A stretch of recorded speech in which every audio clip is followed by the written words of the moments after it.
Is this gonna be doable? I think so. I think this works for everybody.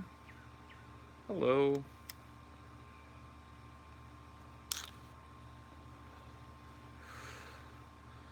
Why, hello. Well, hello. I do declare. I do declare. Yeah, dude. Live zap cam. I wanted to stream longer earlier, but I got tired of looking at my own face. So I quit streaming. But tonight I'm not gonna look at my own face at all. I'm just gonna give everybody the live bug death cam here. Finally a patron, cool, man. Yeah, a lot of folks have been joining up. I mean, the number just keeps on climbing. Like we haven't even fully planned out what we're gonna do for the 12-hour episode yet, and it looks like that we might by the end of this month reach the 24-hour episode, which we're gonna lead right in this month with a 12-hour episode, and then lead right into a 24-hour episode.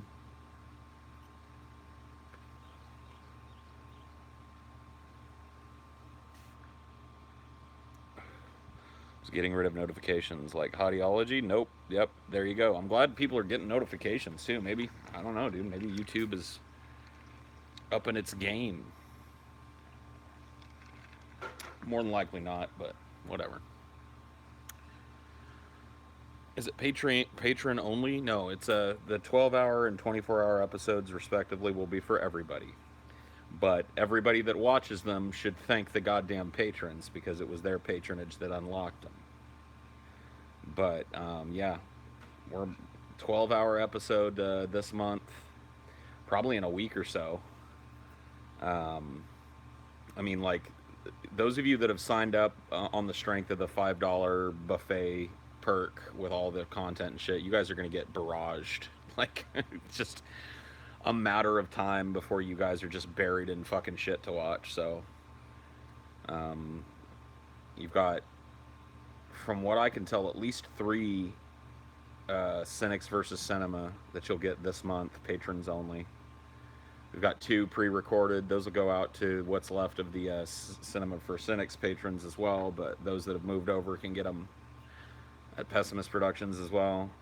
So there'll be two of those, three of those actually. So we've got two pre-recorded. We're going to do one more to get those to you guys. I was thinking about doing a Highdeology stream tonight with TJ. I'll see how he feels about the idea. A patrons only Highdeology extravaganza. See if he's feeling up to the task of doubling down on the patrons only shit. But yeah, so I'm really happy with the way it's going though. I just got done. I can't even tell you. Never mind. I almost fucking. So I gotta be careful, man. When there's so many like irons in the fire and cool secret shit on the horizon. Can you tell me something? What?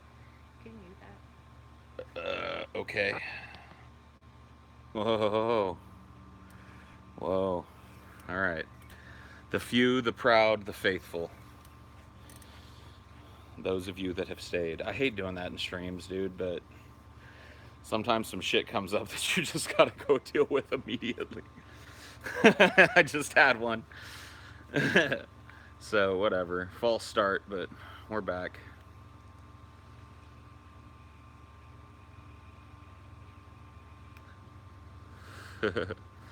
That's what I'm talking about. Although I tested you guys' loyalty the other day by starting one of these and saying, I'll be right back, and never coming back. Which, by the way, I didn't mean to do. So if any of you were one of those people that were chilling the other day, I apologize. I did not intend to do that. And just shit came up and I got busy and I just forgot. But, I usually don't do that to you guys. I'm usually pretty fucking good at, coming back when I need to. At least you guys had each other, huh?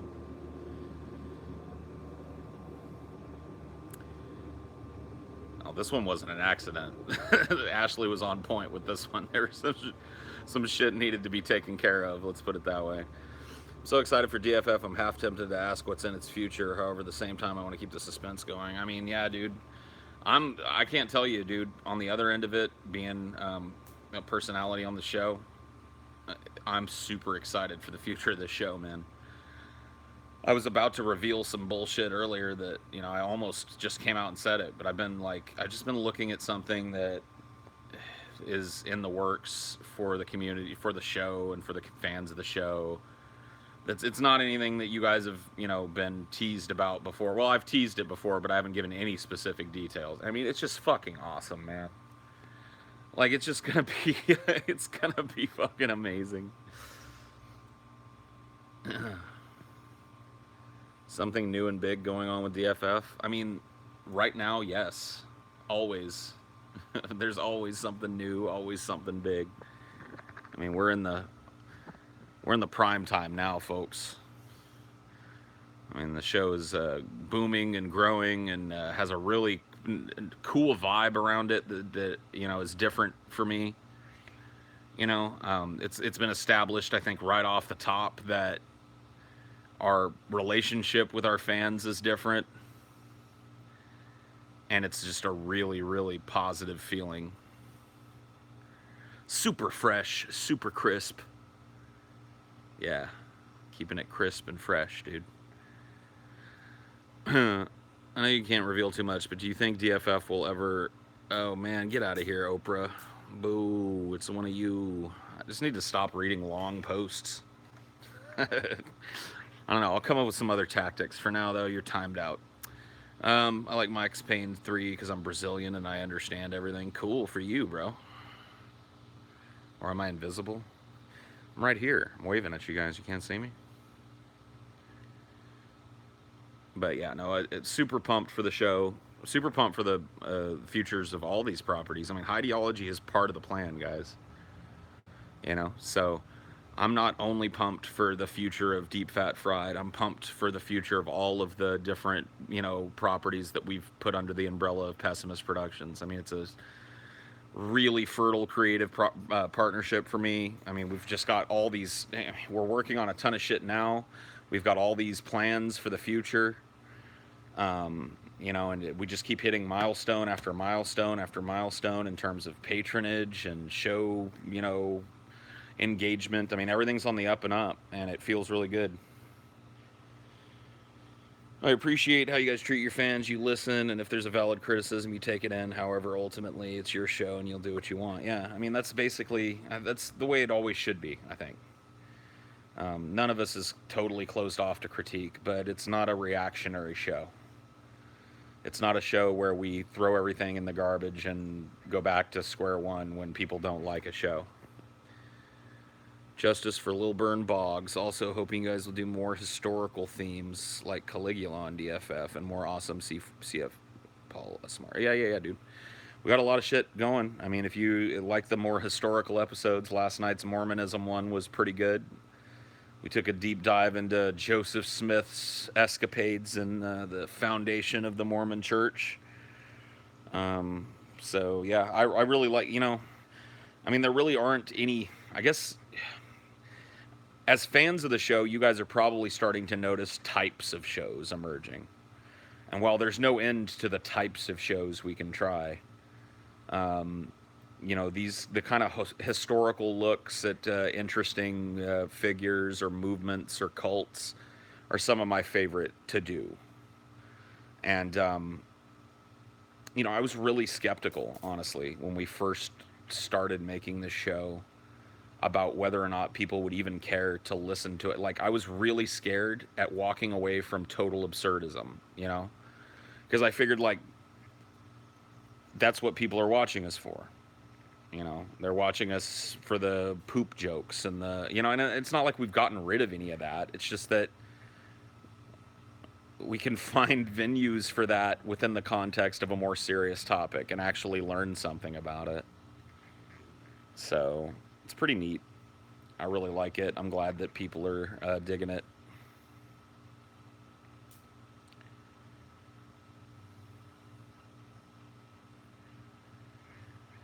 Will there be any in-studio or Skype interviews with interesting people? I don't see why not. I mean, there's nothing stopping us from doing an interview format on DFF.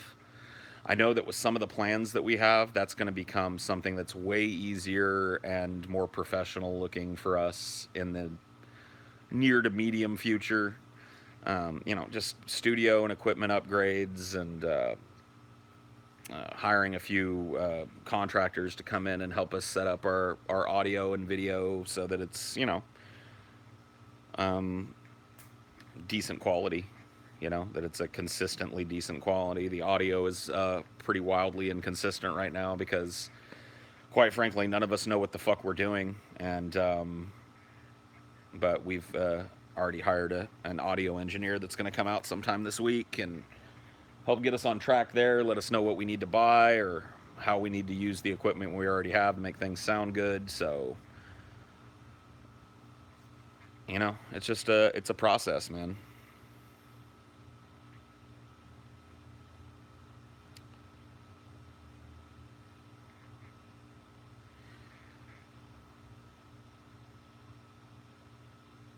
Yes, the rhythm of life beats through all of us.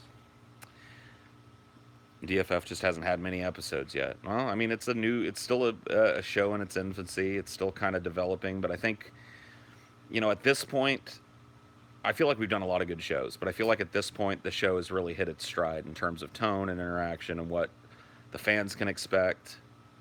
I think that we've kind of got a feel for the show now, which is awesome, and it seems like people are digging it, so. It's refreshing to see a new tone. The show's a lot different from DP, but yep. Got it. I'm just gonna stop there. Good try. I'll take what made sense. Are you afraid of being banned by YouTube's anti-weed policy that TJ mentioned? Not really. From what I can tell, it's channels that are literally centered around smoking weed, talking about weed, reviewing weed, etc. And I don't do any of those things. Well, I do some of those things, but not as a primary action on this channel. So.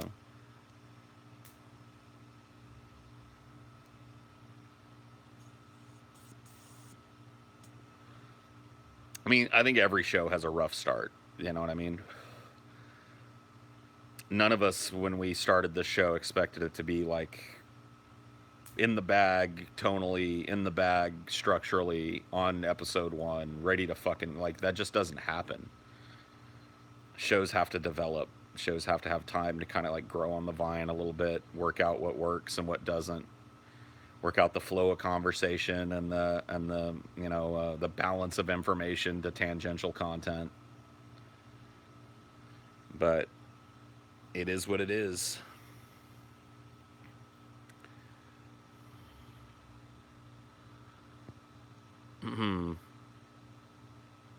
Why won't you face the director? The director. The director, dude. The shit that RPG Minx is going through. Oh, I haven't heard.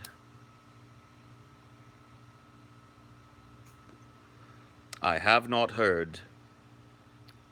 But I'm not real, I don't follow the Twitter shit. I mean, that was the plan always. It was, win, lose, or draw. We've got an idea for the show. We all agree on that idea, and we're going to make that happen. And if after 40 episodes or something, we look and people are just, it's total shit, then we'll try something else at that point. But we're going to commit to a vision and commit to a fucking plan for the show. And ride it out and see what happens despite what people may want from us. And I'm glad we did that and ended up paying off. Face the director. Yeah, there you go, J Dart. Get the director on your show, man. You're doing like a series where you're interviewing trolls. That's pretty awesome. There's a few in here you could do an interview of.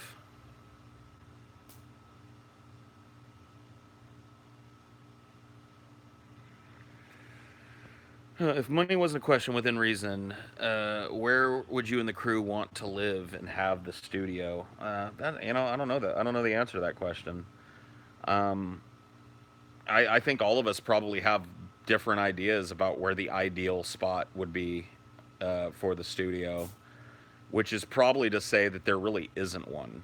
Like, for me, when I think of like, all right, we're a permanent studio. I mean, we're really set up as a fully professional podcast here. Los Angeles just seems to make sense to me, and I don't even really like LA all that much. But just in terms of proximity to things that would make for interesting content for the show, easy access to guests, if we wanted to have people in studio, I think it just makes a bunch of sense that we would end up in the San Fernando Valley or LA somewhere.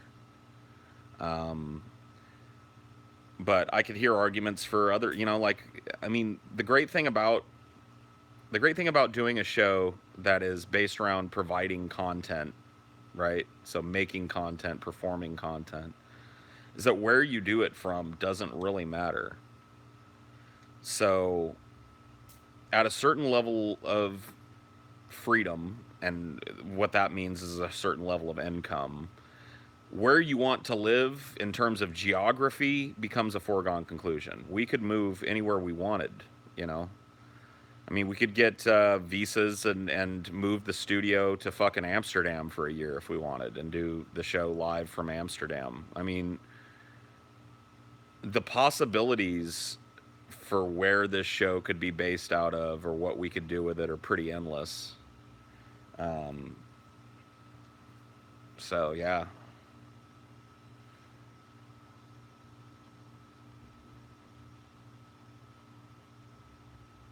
Now, that doesn't mean like it doesn't mean that it's a smart business decision to expend that kind of money. But if we all decided like fuck it, dude, we want to get let's get a, 1 year work visas and let's rent a fucking flat, a couple of flats in fucking Amsterdam, and let's we'll live out of a couple of flats and we'll have another studio space there. We could do it.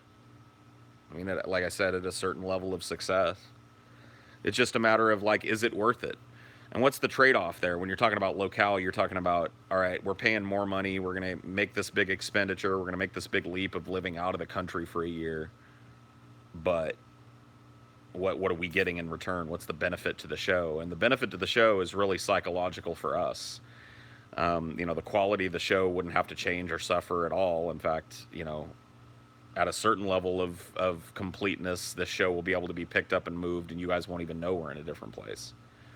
I mean, the vision we have for the final set for this show, let's just say it doesn't involve like me and Scotty sitting on a couch. You know what I mean? We've got a really cool vision of how we want to present this show to you guys in terms of showing us. That involves a studio, and when you have a studio space, you can recreate that space anywhere that you live. So, um, yeah. I mean, I don't know that, once again, like, I'm not saying that we're going to move to some absurd place. We might end up staying right here in Louisiana for the balance of the show. I really couldn't tell you. Um, it's just fun to think about,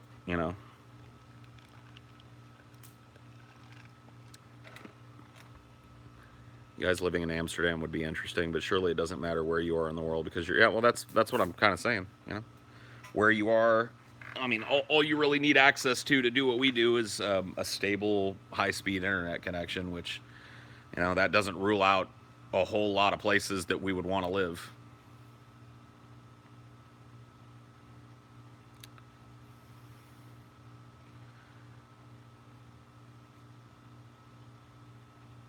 The main benefit to the show, i.e., moving to Europe, would be taking advantage of the same aspect of YouTube that PewDiePie did, major boost to viewers. I mean, yeah, I mean, I guess if we're local, it makes it more likely that people that are from the EU are going to check out the show, see what it's about.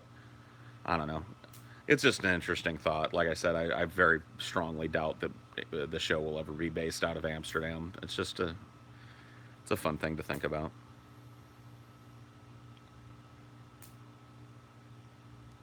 Move me into your basement. Yeah, dude. We'll just have Marshall Manson down in the basement of our Amsterdam shack cooking up beats for us.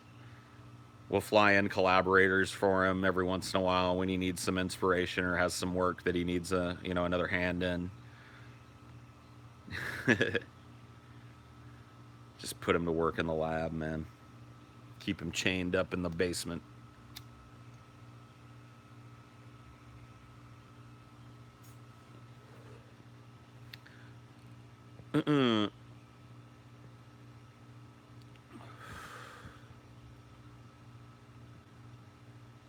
Who are some superheroes that you're hoping will be in Avengers 4? Me, Adam Warlock, and Doctor Doom. I don't think you're going to get Adam Warlock, honestly. That's pretty unfortunate. I don't really. I hope they don't add too many more faces. We already know that we're going to be getting Captain Marvel. I don't know. I really don't think they need to add anybody. I hope they just kind of use the cast that they have and figure it out from there.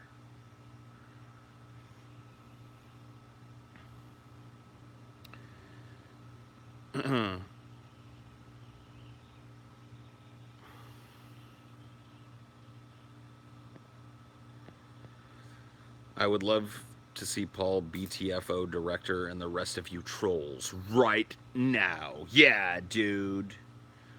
That's right. That's right. Troll buster. I'm a troll buster, dude. Paul, is your pessimistic mentality giving you any self-harm, suicidal thoughts? No, man. Don't worry about it. I'm fine. Which villain was a better performance, Dark Knight, Batman, or Infinity Wars Thanos? Thanos for me. I mean, I'm not answering for anybody but myself, but... Are you going to stream the trip to LA? Yeah, I'll probably do some Highdeologies from LA when we go. I don't see any reason why not.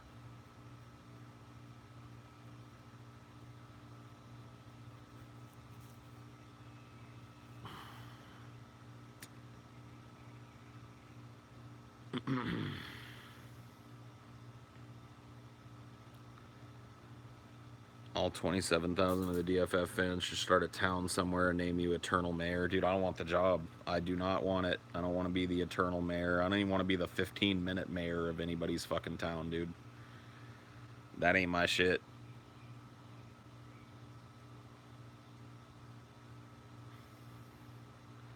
The anime mafia is after me now? Oh, why, dude? What happened?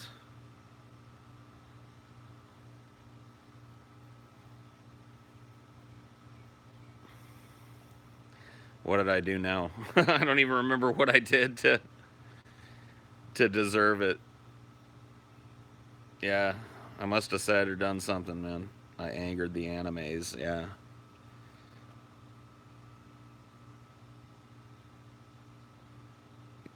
That's pretty funny when you piss people off and you don't even know why. You don't even remember what you did. I like the idea of a DFF commune. I don't, man. It would be a sausage fest, number one. I mean, that's really all I have to say about it, honestly. Does there need to be a number two? It's like a bunch of neckbeards trying to figure out how to grow corn together. It doesn't sound great to me.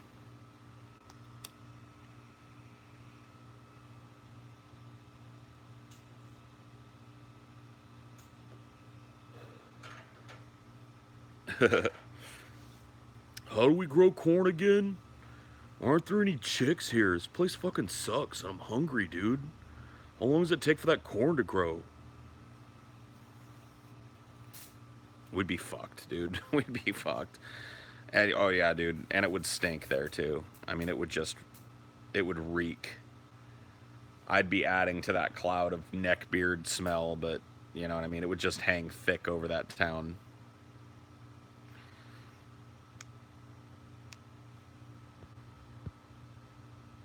You want to order a pizza, man? Yeah, dude. Yeah, let's get a pizza, bro. Ashley, order us a pizza. Come on, man. Make it happen, dude. Get that pizza on deck. Yeah, pizza. Well, I always feel like pizza, dude. I'm very rarely not in a mood for pizza.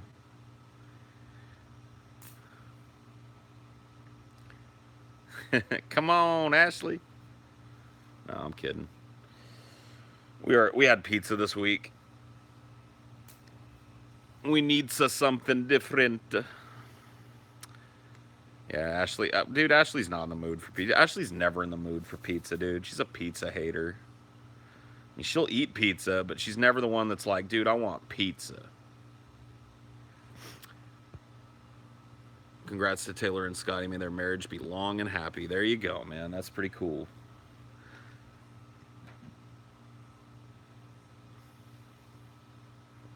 Another one bites the dust, dude. Another one bites the dust. Sorry, ladies. The Kaiser is officially off the market. That's right. That's right. Your dreams are shattered.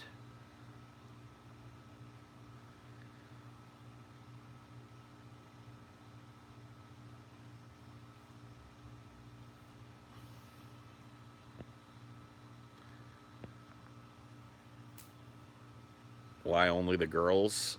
Because they're the only ones that ever had even the remotest chance with the Kaiser. I mean, come on, dude. Do you not know? Do you not see?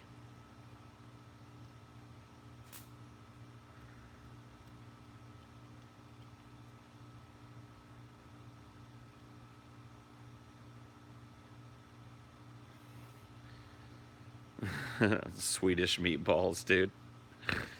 Fucking A, man. What a. They were like, I tuned into the public space for like 10 minutes tonight to see what the gist of the conversation was. And here's what went down. They had this guy, Swedish somebody, right?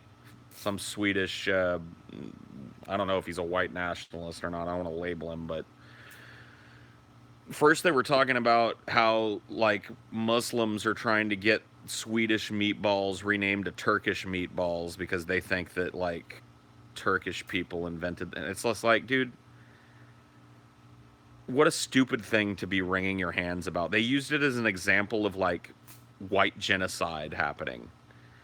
And here's the problem though, is like the guy that they had on, he doesn't really believe the white genocide meme because he seems like he was at least had half a fucking brain in his head. And you know, realizes that like white people are not in danger of being bred off the planet in any fucking like near or medium distance future. It's just like, it's just a silly fucking thing. But he wasn't willing to like challenge JF on it. He just goes, you know, like I've seen the statistics, and white people actually traditionally, like if you look at the statistics, by and large, they marry within their own race. Like this whole idea that like white people marrying outside of their race is some huge, you know, new trend is just not borne out by the statistics. Most white people marry white people, which means that white people have absolutely no, you know, he was just like, there's no real danger of the white race disappearing off the face of the planet. And then JF launched into this the craziest explanation for genocide that I've ever heard. He was like, when most people think of the word genocide, they think of taking actual physical violence to kill a race of people, which is what genocide is, by the way. He said, but there is another type of genocide. It is the slow genocide, which happens to peoples all over the planet. They disappear, and it takes many generations for it to happen. I'm like, then it's not genocide.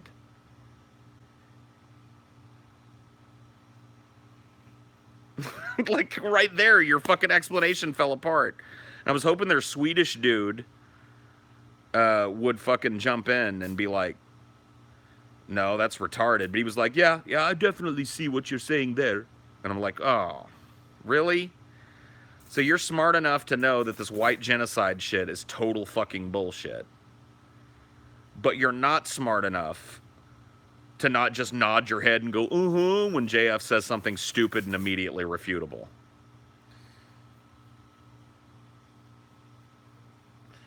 I mean, on a long enough time scale, all races become submerged. All races become a blend. Everybody is a nice hue of olive on the planet, and there's no more of this bullshit. White people should move to their own country and have an ethno-state, and there's no more of this bullshit. No more of this fucking nonsense. Everybody's just one color, and then maybe we'll make progress somewhere else. At that point, you know, maybe that'll happen. Dude, do you guys see the fucking crazy ass termites? I don't know if you guys can see them down there. Let me see if I can zoom in a little bit. Oh fuck! Hold on. Come here.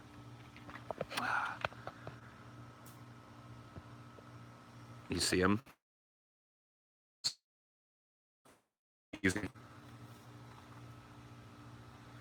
All those like winged termite drones are just coming out of the fucking woodwork to kill themselves on this plant, on this zapper. It is time to cull the fucking swarm. Tonight is the night. It's so gross.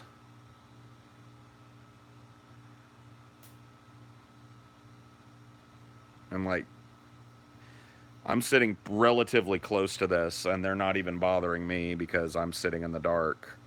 They're drawn to the lights. Eventually, it'll just zap all these fucking idiots. And there won't be any more termites out here, thank goodness. And nothing of value was lost.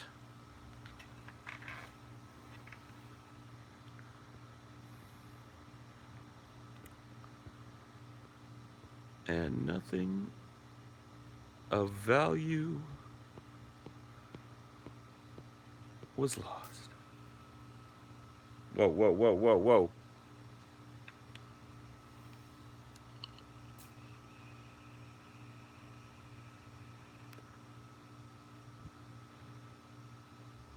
You should consider reading The Math Bait Blue Apron Meals. Cool. All right, I'll check it out, dude. Thanks.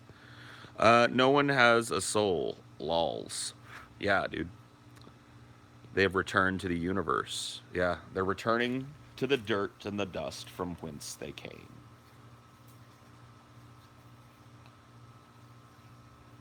Every termite in the Tri-County area is now swarming around my zapper.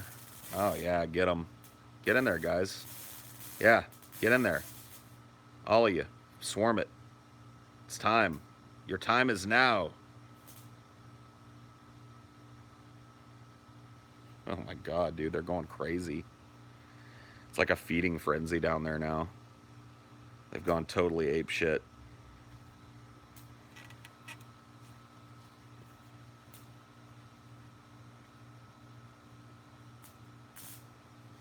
It's a feeding frenzy.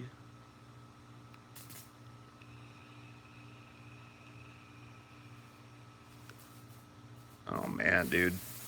Oh yeah, get them. Get in there, guys. It's like the more they get zapped, the more of them want in there.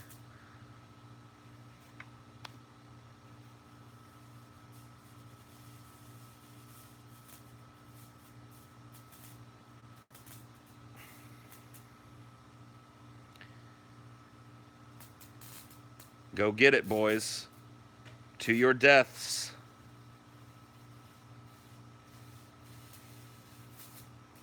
Oh man, dude, I could just watch this all night, man. Fuck this. This is like, you know what, dude? This is like human life right here. We're watching a beautiful metaphor for human life. And if you can't see it, then you're just not on my wavelength, man.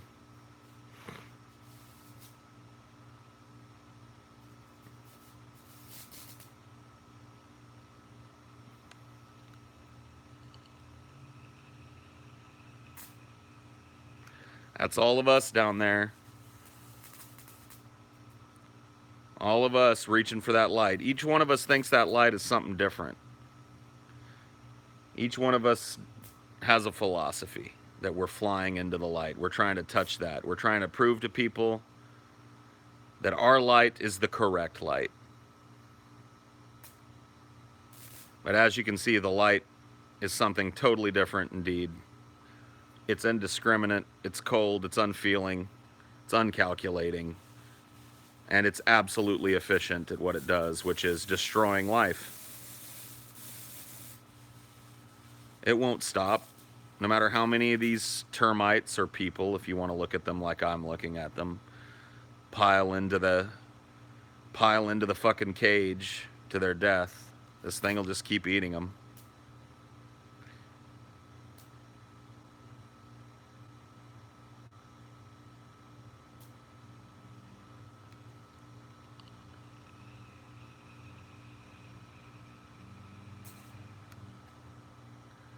Philosophy time, philosophy time.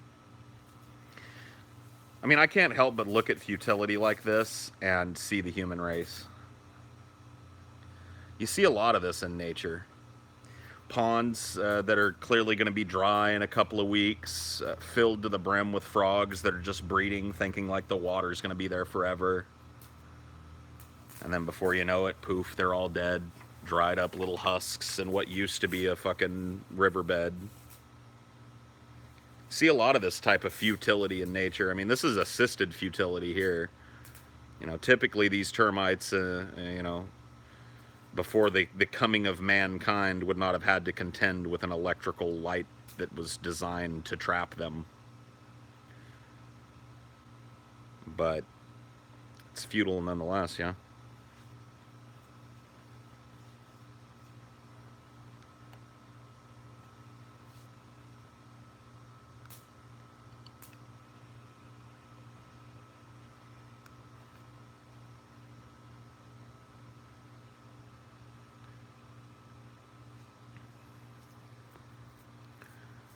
The majority problem in Europe is stupid people who think they have found a way. You're just another. Why are you bothering with director? You haven't learned his meme yet. Like, I don't have a problem with him being in chat, and I really, honestly, I don't have a problem with you guys having a discussion with him. But I'm just like, I'm warning you, you're wasting your fucking time. Director is a total pedant, and his fucking arguments fall apart at the seams like wet toilet paper as soon as you challenge them. He's just a stupid fuck. He's just an argumentative bastard that doesn't really have the brains to back up the mouth he's got. He's a braggart. Probably a liar. I mean, just a total piece of shit.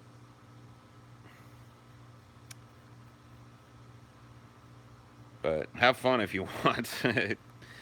You want to get in the endless cycle of a pointless conversation with an argumentative, contrarian piece of shit. I would argue that there are there are better people like him that you could waste your time listening to. There are far smarter pedants than director to waste your time arguing with.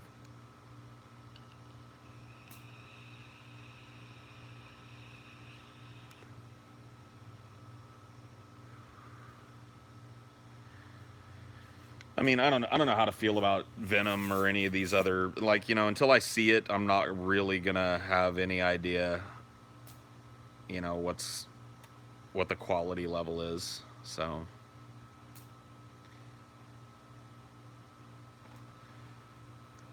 holy smokes, man, these termites are going fucking ape shit out here, guys. You know what I'm gonna do? I'm gonna make this even worse because right now, they're attacking me because of this fucking light behind me. Here we go. Oh man, now it's over. Now it's totally over for them. Oh, I just cut the porch light off because some of them were kind of buzzing around behind me because there were some lights behind me in the house. But now, this is the only light source that they can see. Yes! Let's see. What would possibly ever entice you to vote Republican, if vote at all? I was going to say, I'm glad you gave me that second out there, because really, for me, it's not even about one of these parties convincing me that they're not full of shit. It's about convincing me that the institution of American voting is not a pointless, fruitless, foregone conclusion of an exercise. A choice designed to look like a choice, but with really no choice at all. It would take someone convincing me otherwise, and try as people might. You know, the most common argument I get when I tell people my personal philosophy of not voting because it's a waste of motherfucking time and energy. The most common, you know, attempt to change my mind is that kind of appeal to national pride, which is, I mean, people like it just shows that they don't know me if they think I'm going to be, you know, convinced by some appeal to civic duty or some shit. If they don't know that I'm well beyond that, then they don't know me at all. But that's the most common argument. I really don't hear any good arguments for civic participation that aren't just laced in kind of jingoistic patriotic nonsense. You know, this is your civic duty. Everybody should vote because if you don't vote, you can't complain. It's like, what? Where's that in the rule book? Because I haven't voted in the last 2 election cycles, and I've been complaining the whole fucking time, nonstop.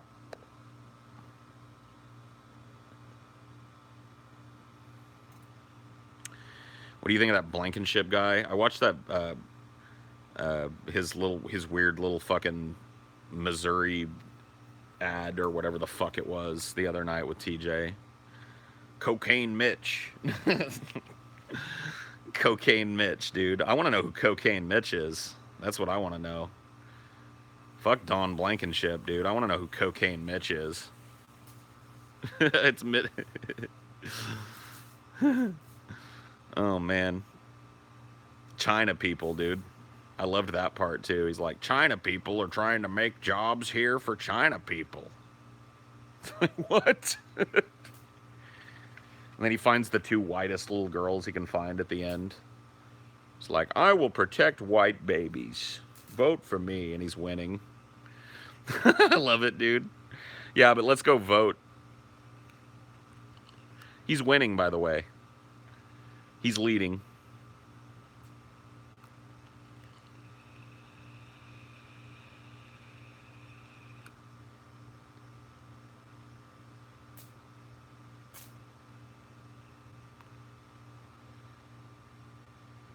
I remember my ethics teacher saying that same shit before the 2016 election. If you don't vote, you got no right to complain. Bullshit. Yeah, that's just a fucking, I don't know. That's a meme that people try and push, but I assure you it's not true. I don't vote and I complain all the time. I'm living proof that you cannot vote and still complain. And I remain unconvinced that my time would be served actually participating in the civic process in this broken ass, bought and paid for country.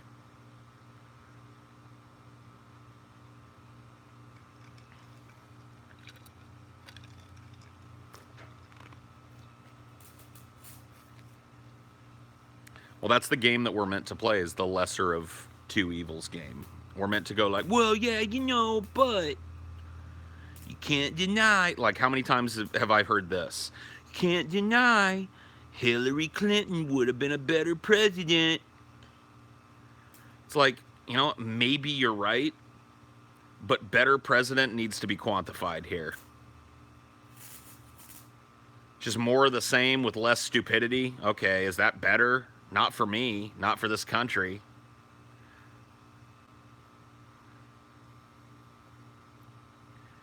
I mean, you want a fucking template for a bought and paid for politician, look no further than the Clintons, especially Hillary.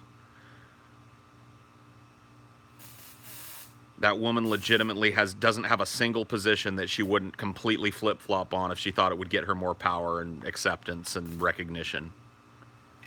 You want me to vote for a fucking liberal like that? Nope. No thanks. I know what happens when you vote for liberals like that. They govern like conservatives.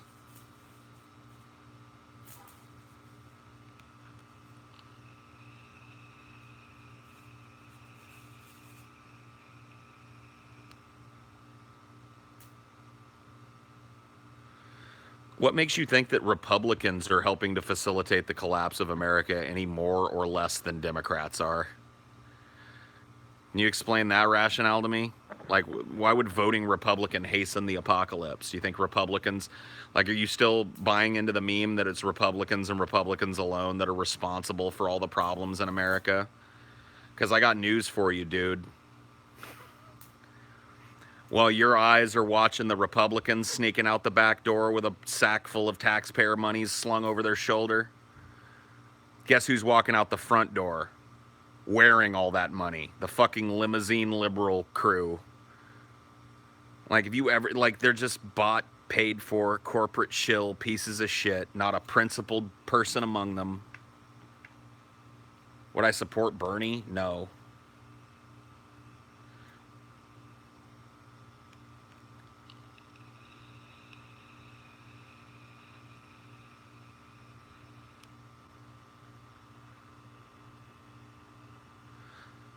It's another one that you get too. What about Bernie Sanders, man? It's just like, all right, so what you have is a politician who said he was going to do a bunch of shit. Where have we seen that before? Every fucking election cycle? Like, I don't know, man. Maybe Bernie Sanders would have governed well. Maybe he would have been a great president. But to completely discount the totally real, totally valid possibility that Bernie Sanders would have gotten elected and immediately moved to the center and accomplished nothing, just like Obama did, who rode a huge popular wave into the White House, promising hope and change, and did nothing.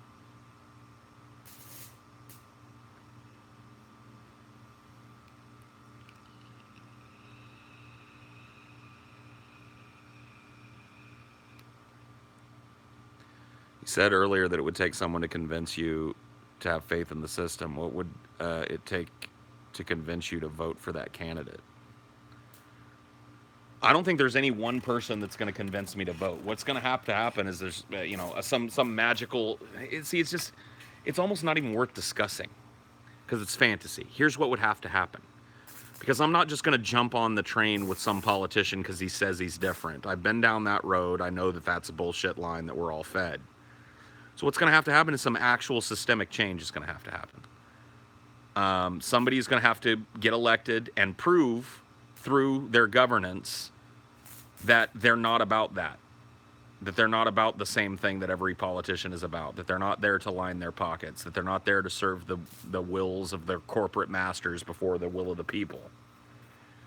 And they're going to have to govern that way, and they're going to have to draw people around them that also are interested in governing that way. If a movement like that starts with actual governance, with actual experience challenging the bullshit, with actual experience reversing some of the damage, then I might jump on the train. But it's not going to happen. There's no monetary interest in fixing this, guys. And that's the truth. All these problems that we all wring our hands about, the economy, the environment, there's no monetary interest in fixing any of it. In fact, there's a monetary interest in allowing it to continue to get worse. Every tragedy has a profiteer sneaking around the back end of it,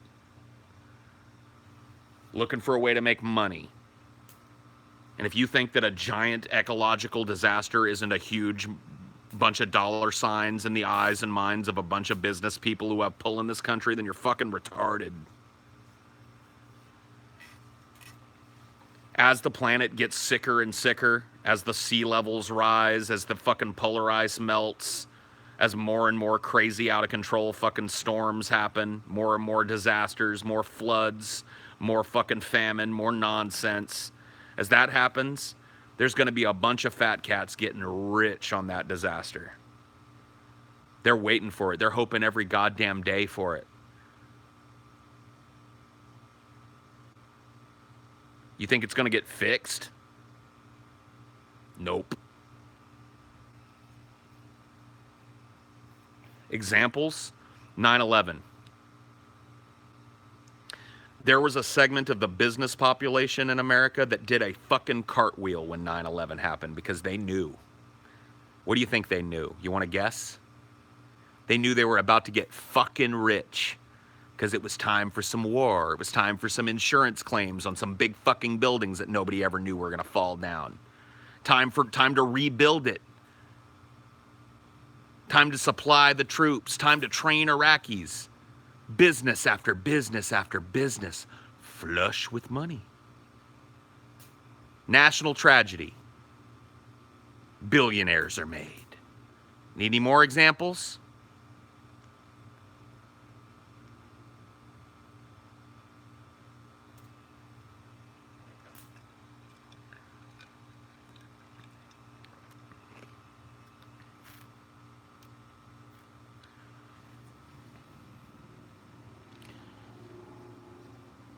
I don't know, dude. I don't get sad when I think about it. I get pissed. But that's just, I guess, the way my mind works. I have very few moments of sadness when I think about how fucked we all are. I just get mad. And I'm not even really mad at the people.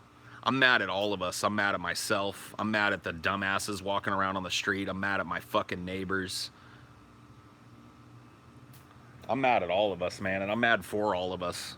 I don't feel a whole lot of sadness, though. I feel like we deserve what we're getting here.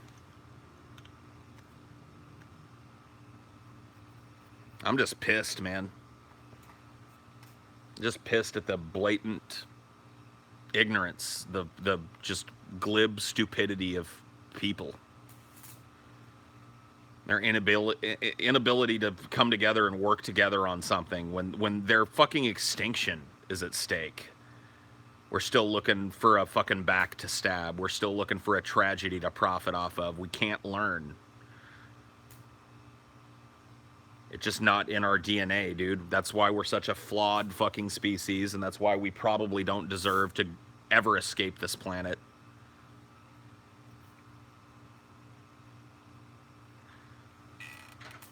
We just can't see the forest for the trees, dude. We've got all this technology, all these satellites, and, you know, we've got pictures of our planet from space at varying distances. We can see how small we are on the cosmic scale and how rare and precious we are. We can see how fucking fragile everything is. You know? Everybody's had at least the opportunity to watch Carl Sagan's Pale Blue Dot. It's not like we haven't been warned.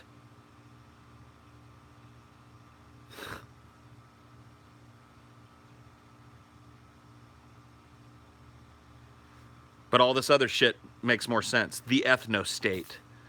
Talking about how Muslims want to take the proud white tradition of Swedish meatballs away and talking about that for 3 hours. That's what we're wasting our time doing.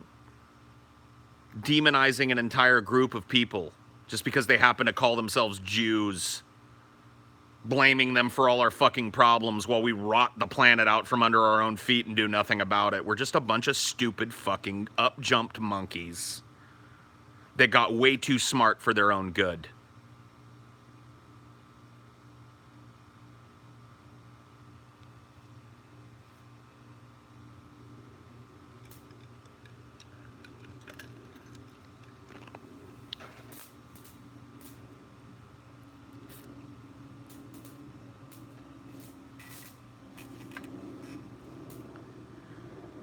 What's Trump doing today, man?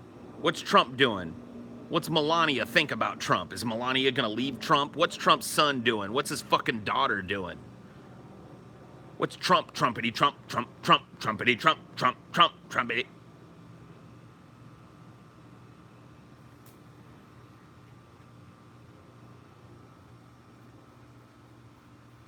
It's too ignorant, too stupid. Too stupid to live, too stupid to care enough about to save. That's the thing, man. I genuinely feel like I would be a person who would be active politically if our political system wasn't a total fucking sham. And I feel like I would really have a focus for this anger. You know what I mean? That this anger would be kind of manifested as kind of giving back to my fellow man. I've always felt like doing that. Maybe not as a politician, but I've always placed a high importance on trying to help people, trying to be a good person, trying to put positivity into the world. You know, in a better political system, maybe I could be a person like that. But you know what? Garbage in, garbage out.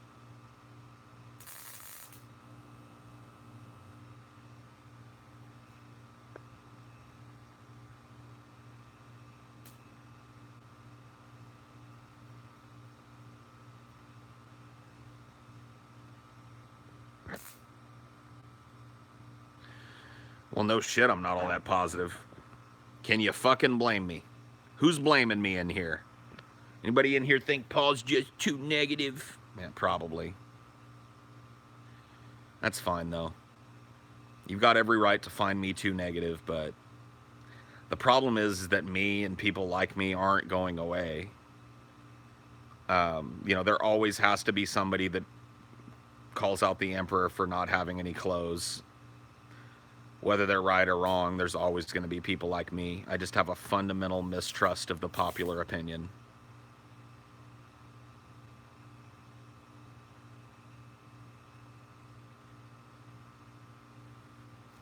A gadfly, yeah. Good old Socrates. He knew what he was talking about, man.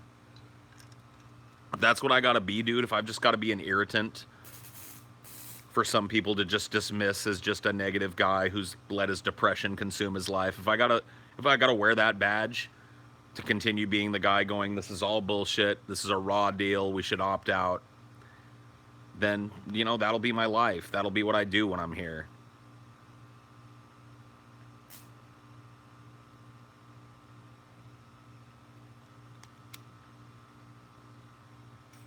I like that I get under people's skin, though.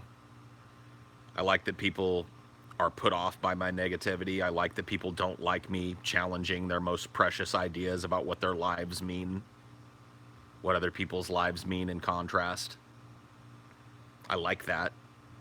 I don't begrudge having that position, what small position it is.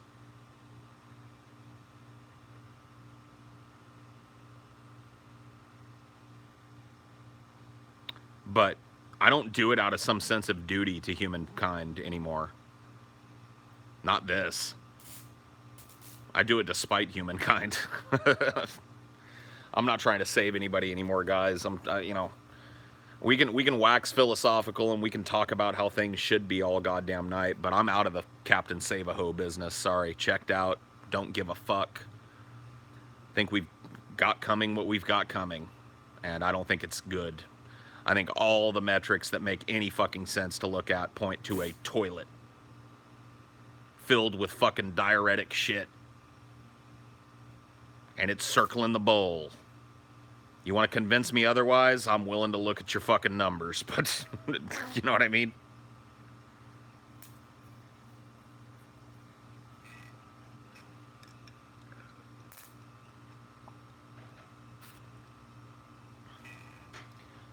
There's no such thing as a cause worth dying for.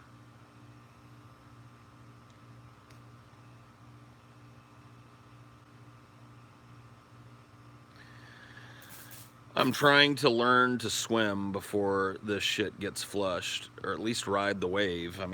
What else can we do? What do you think I'm doing? I'm not trying to contribute. I'm not trying to save. I'm just trying to... I don't even know what I'm trying to do, honestly. I'm trying to be a little grain of sand in people's eye. I'm trying to be an irritant. And that, I think, is more valuable than me being politically active. At this point, being politically active, I don't know, dude. I think you've got to be just ignorant or just blithely optimistic to think that, get out and vote campaign is what this country needs right now. You're just wrong.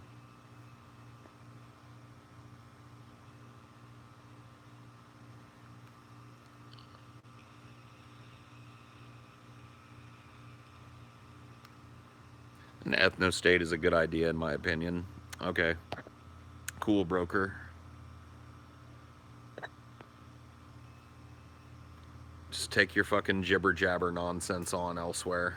Paul, you should check out the show The Expanse. The political and social situation in the story is basically how you see the world in the near future. Okay, I'll check it out.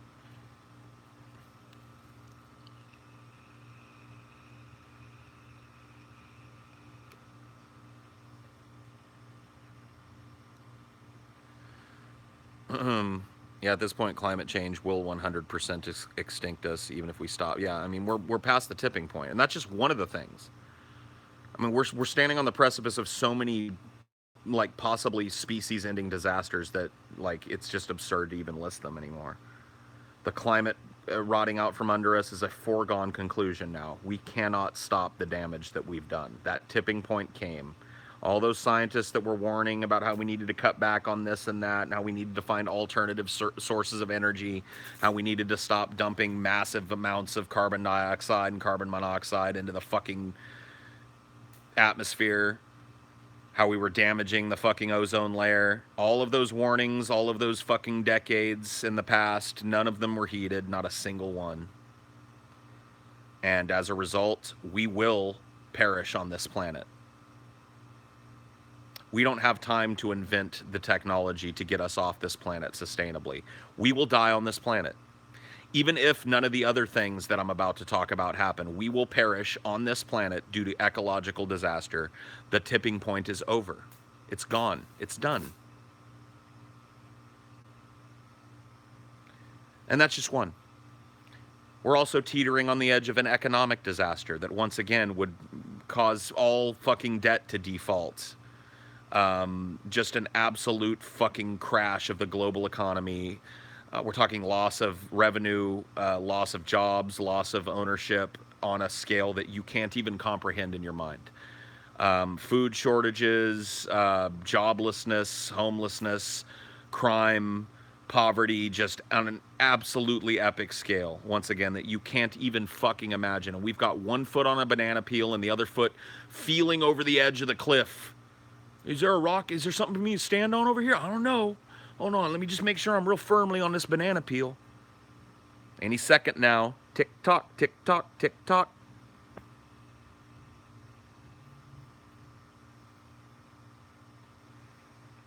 Oh, this is going to be indiscriminate. The rich and the poor alike. The rich don't get to escape from any of this unless somebody comes up with wormhole technology in the next 200 years or so. Don't think it's happening, guys.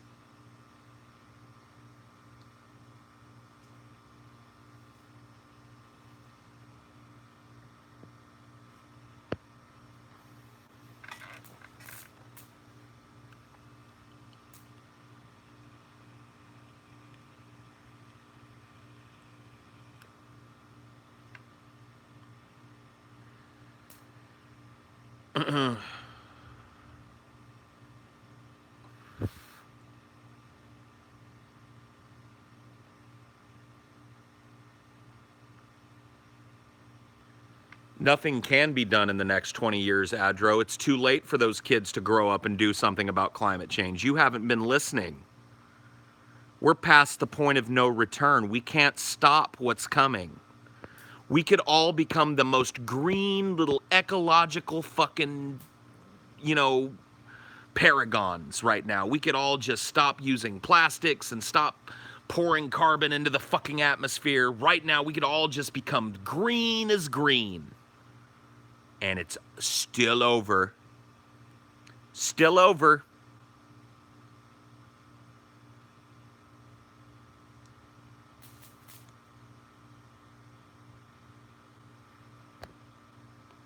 If not economic disaster, which I admit is pretty likely. Only reason we have the economic crisis is because of rich fucks creating debt. No, I mean that's not the only reason we have it. We have the economic crisis because rich fucks decided to commoditize debt, and then dumb poor fucks decided to assume a bunch of that debt. That's why we got a problem. It's a collaborative problem. Quit blaming the rich for all your problems. You got culpability in your own fucking bullshit, man. Nobody put a gun to your head and forced you to take out a risky ass fucking subprime loan. All right? They just put it on offer and your dumb ass fell into the honey trap. You ain't got no culpability in that? Bullshit.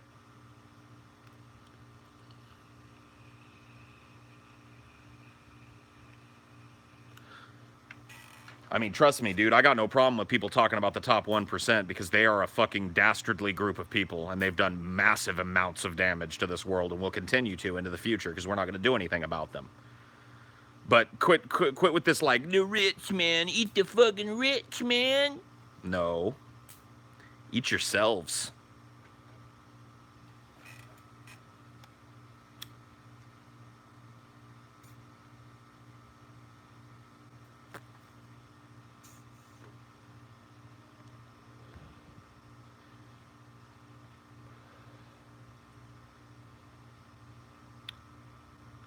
I was born into the system for them, not for me.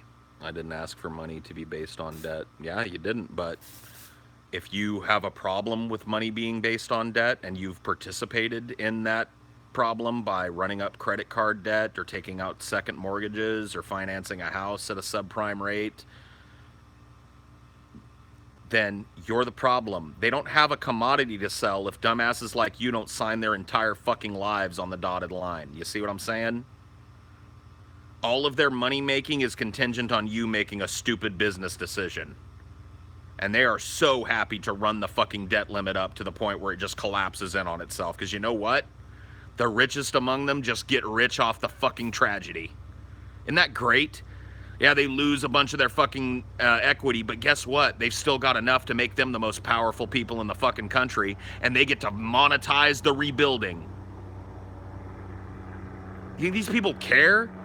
You think they're gonna be out on their asses? No. Nope. They are not gonna be out on their asses. You're gonna be out on your ass. Wake up and smell the coffee. Hello, McFly.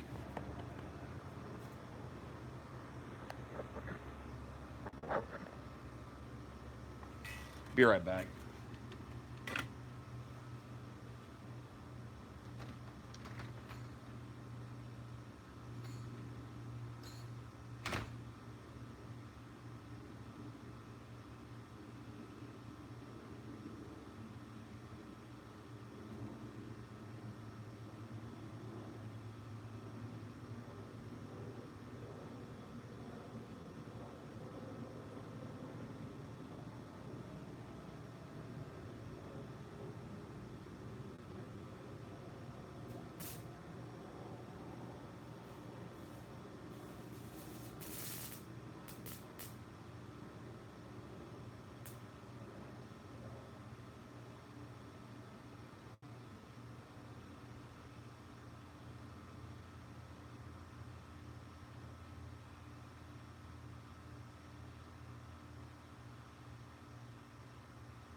All right, how we doing, folks? Everybody still strapped in? I was thinking while I was inside there, the fundamental problem is avarice, really. Greed, gluttony. And it's not just the 1%, you know. It's not just the rich fucks. It's all of us, dude. Like, this financial crisis is piggyback.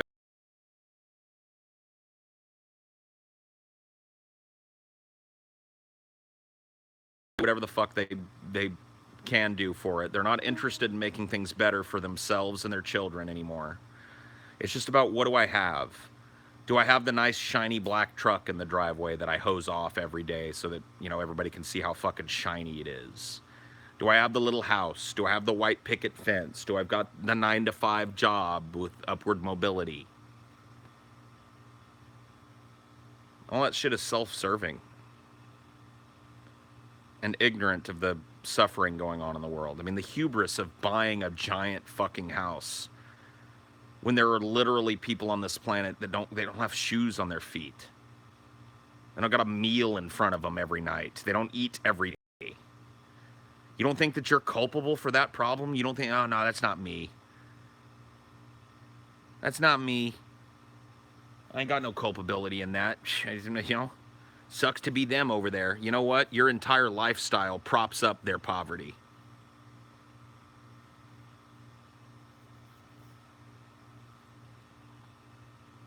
So you're culpable. Sorry. You don't get to dodge fucking culpability on this issue. You're just as culpable as percent is. You're just as gluttonous, and so am I. Pissed off at myself.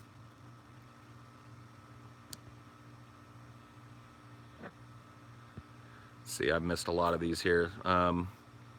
It's incredible how much entertainment you, TJ, and Scotty's brother have given me. I was scared when you started DFF, but you have not disappointed at all. And with Flash Fried, it's fucking amazing. Cool, man. Minnesota is a fine example of a white ethno state. Pretty close. Bug zapper plus mosquito equals crispy snack. Yeah, there's a lot of crispy snacks over there right now, man. It's the Jews, the occultists, it's the blacks, it's the blah, blah, blah, it's the whoever. China is developing a green energy economy. Cool. Oh, good to know. Good to know. Whoa. God damn it, stupid fucking phone. All chat. Get my fucking head out of here. We don't need to see that. Don't nobody need to see that. Get over there, fucking mosquitoes. Don't you want it? Come on, Georgie. Don't you want to touch the nice light? The only reason we get to eat so well is because half the world is starving. I mean, that's a simplified version of the truth, but still the truth.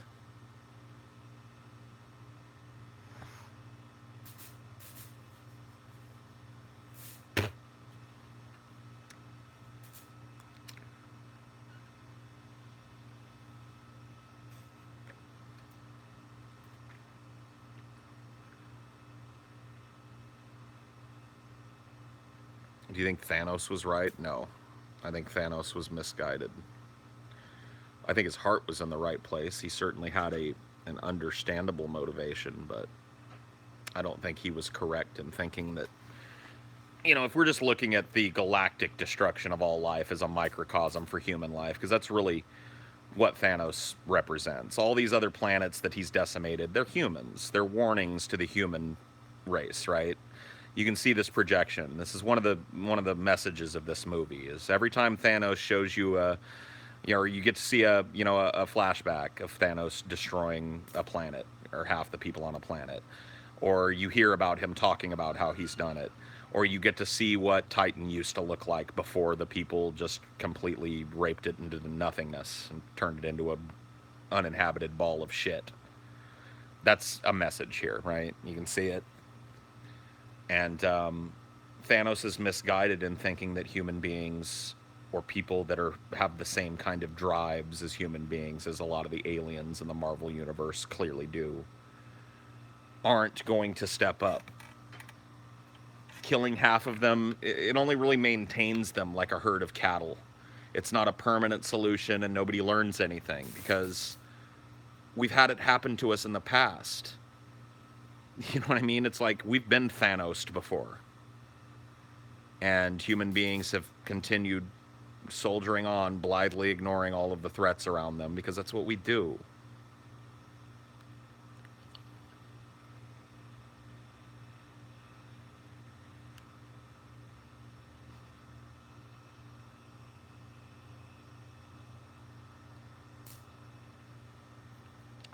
The Black Death helped some people for a little bit until we came right on. And see, that's the thing. It's like, yeah, we have these mass die-offs. They're looked at as tragedies in human existence, but the Black Death facilitated the Renaissance. The Black Death created one of the most fertile and creative periods in human history. But we squandered it yet again. And we turned it to shit yet again.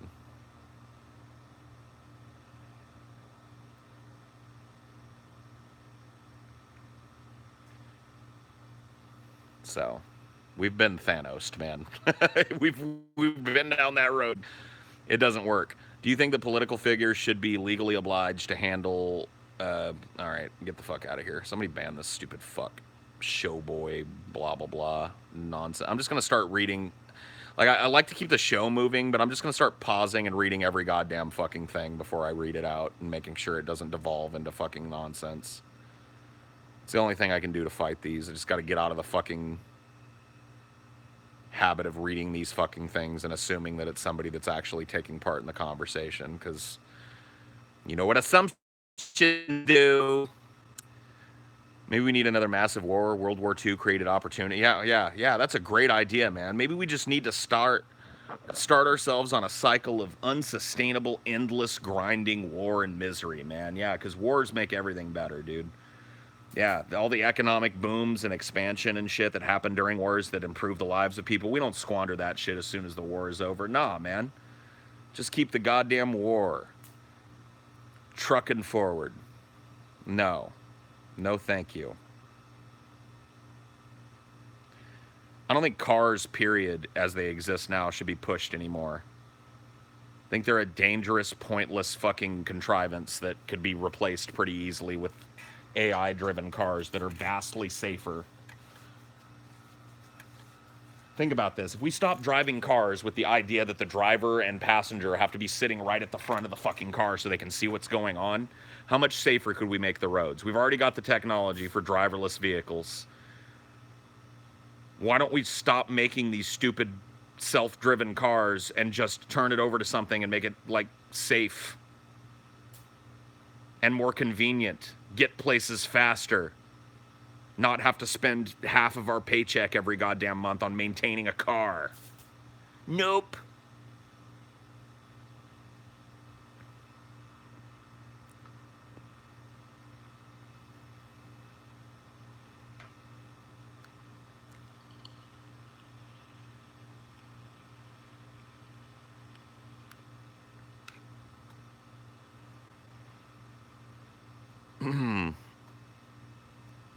I mean, Kuhlman's wrong and right. He says that all of the crashes that have happened with driverless cars are because of the errors of somebody else. That is correct and incorrect. The reason that there have been deaths in driverless cars is because driverless cars are having to share the road with stupid fucks. Whether or not it's the fault of the driverless car in not reacting properly to the stupid fucks, that's up for debate. And it's probably true in some cases that errors in programming, incorrect reactions probably cost somebody life or limb or property. But how is that any different from the meat grinder that is the fucking international or the national roadway system in America, number one? And number two, how would that be a problem if there weren't dumb shits on the road that the goddamn AI had to react to their irrational drunken bullshit? You see what I mean? It's a little bit more complex than, Kuhlman was painting it out. But you and Ashley are both right.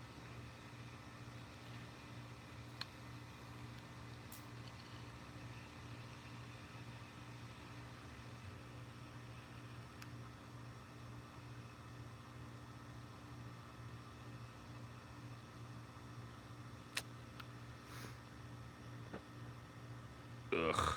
Get out of here.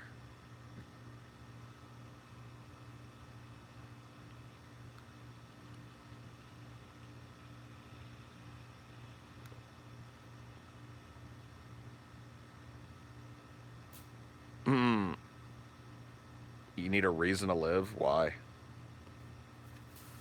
think anybody else has got a genuine reason to live? One that isn't a contrivance of their own ego? Come on, dude. Let go of the idea of reason existing. Just admit what you are. You're in a meat prison. You're a consciousness that never asked to exist, forced into a world that's cruel and unusual at pretty much every level of society.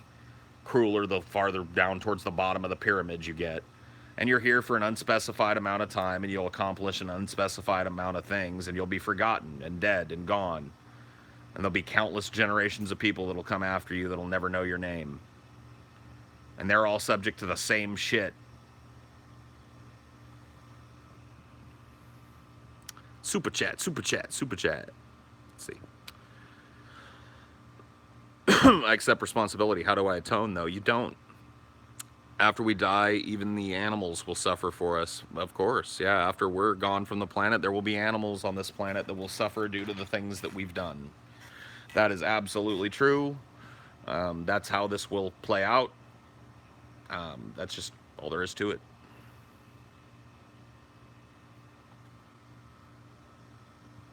I would argue that we get rid of cars completely driverless too. The effect that vehicles have on, yeah. I'm fine with that. I know you devolved into fucking nonsense. I'm just really bad at this. But your first point rings true. Get rid of all driverless cars. Get rid of cars. Totally, I'd be fine with that.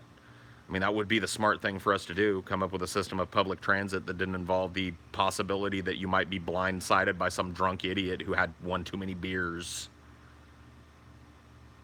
or some mechanical malfunction that you didn't see coming that could have easily been caught by a sensor and taken care of before you ever even stepped foot in the car. Just doesn't make sense. But once again, look at what we're doing. We know this. Not a single person in the world actually thinks that having your own car makes sense. Not when you explain to them the absurdity of it. And yet we still pursue it and buy them, still chase them, still drive them, still act like the new car that came out that you have to drive is the hottest new thing. The fucking, like, car's been around for a while, guys. You don't see that they're just making it pretty? Isn't it time to try something else? No? Okay. Yeah, but driving cars is fun. You know what? You know what else is fun and almost indistinguishable from reality? Virtual reality. How about if you want to drive a car, you step into a fucking VR helmet that's indistinguishable from reality and you drive away and you crash into old ladies and have a fucking ball. But when it comes time for you to leave the fucking VR arcade or whatever the fuck, you get on public transit. How about that? Cool.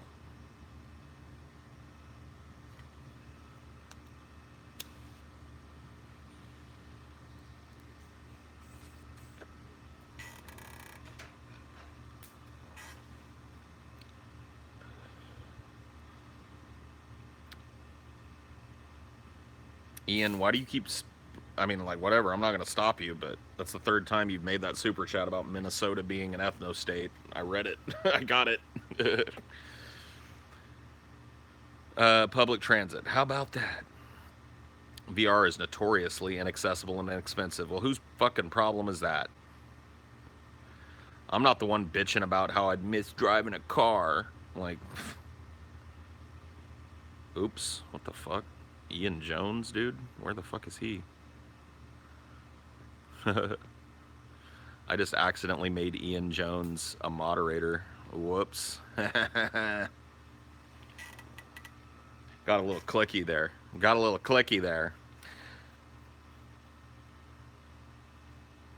The problem you're looking for is capitalism, Paul. No, I mean, that's part of the problem. That's just one of the systems that typifies the problem, but it's not the end-all, be-all cause of all this misery and fucking degradation. Just the system by which we raped the world. It could have been any number of other human systems that did it. Just the one that got us this far happened to be capitalism. For the most part, anyway.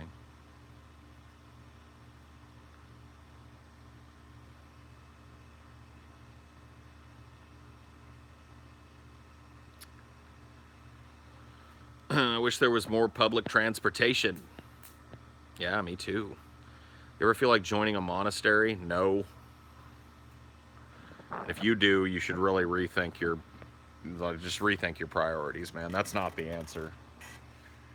I mean, maybe it would be, though. There is part of me that, like, yearns for that simplicity, you know? And I think that's why I have these fantasies of walking out into the woods. I don't really think it's, like, necessarily solitude that I'm seeking, but I think it's simplicity.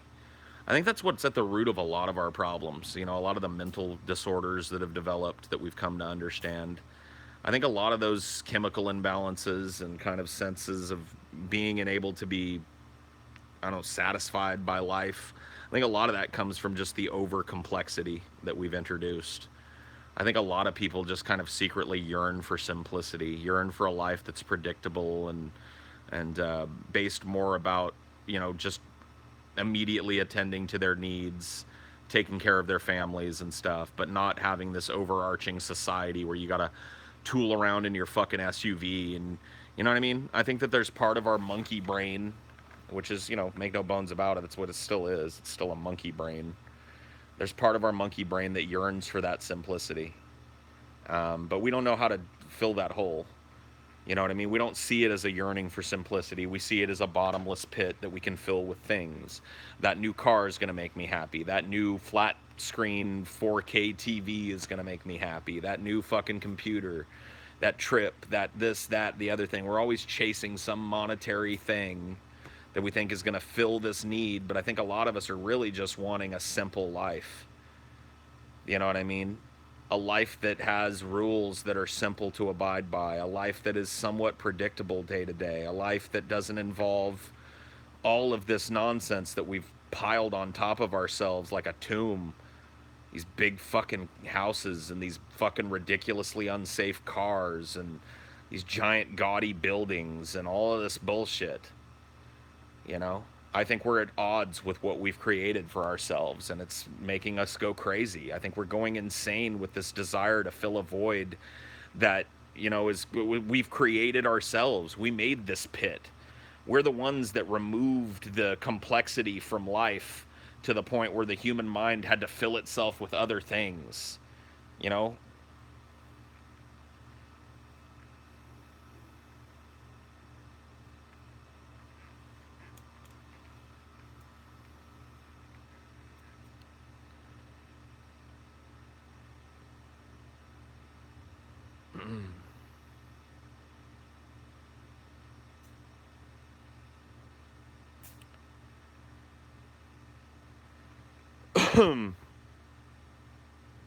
I just want to make music, but I'm stuck working 60 hours a week in a slave job. You're not alone, cynic. You know, and we've convinced ourselves that this system is the right way to do it, even though so many of us are just like cynic there, working some fucking dead end job that they hate, giving an absolutely absurdly exorbitant amount of their time to somebody else for their profit, getting a pittance in return, just enough to live on.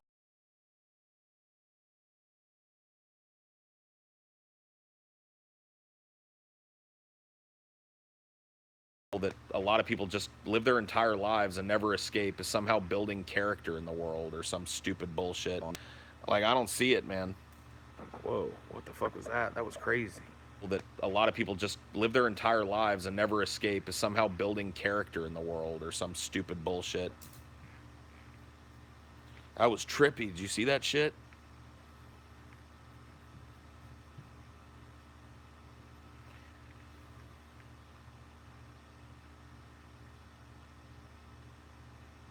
Let's do the time warp again.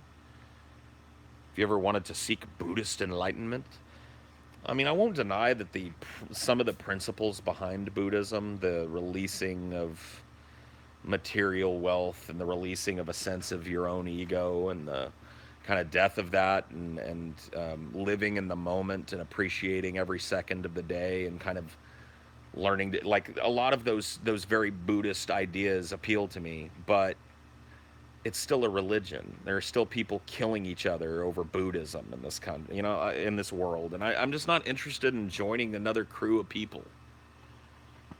You know what I mean? Like, as attracted as I might be to some of the tenets of Buddhism in terms of just like personal peace, the idea of being able to turn my mind off and meditate for hours at a time to rejuvenate myself, to get away from my hang-ups, to get away from all the worry and anxiety I carry just as a member of society about bills and taxes and living arrangements and jobs and patrons. And, you know, if I could just, you know, get rid of all of that, you know, it's very attractive to me, but I'm just not looking to join another group. I might take something from it, but I'll never call myself a Buddhist or any other religious group. I'm just not interested.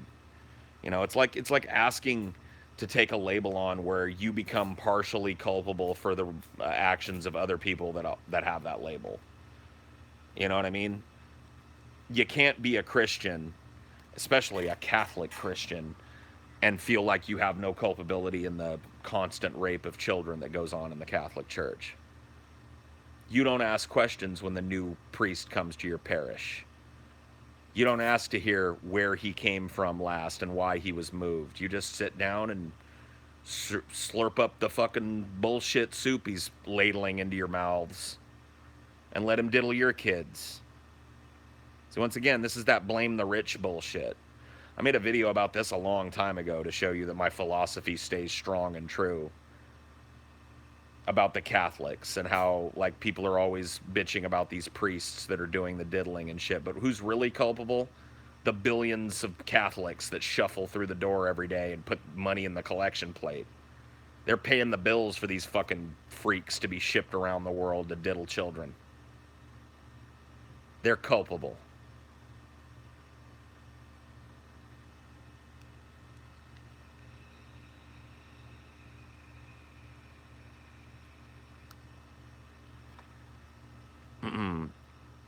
Could you ever see yourself doing a debate against TJ on this kind of philosophical thing? I mean, there's definitely differences between TJ and I.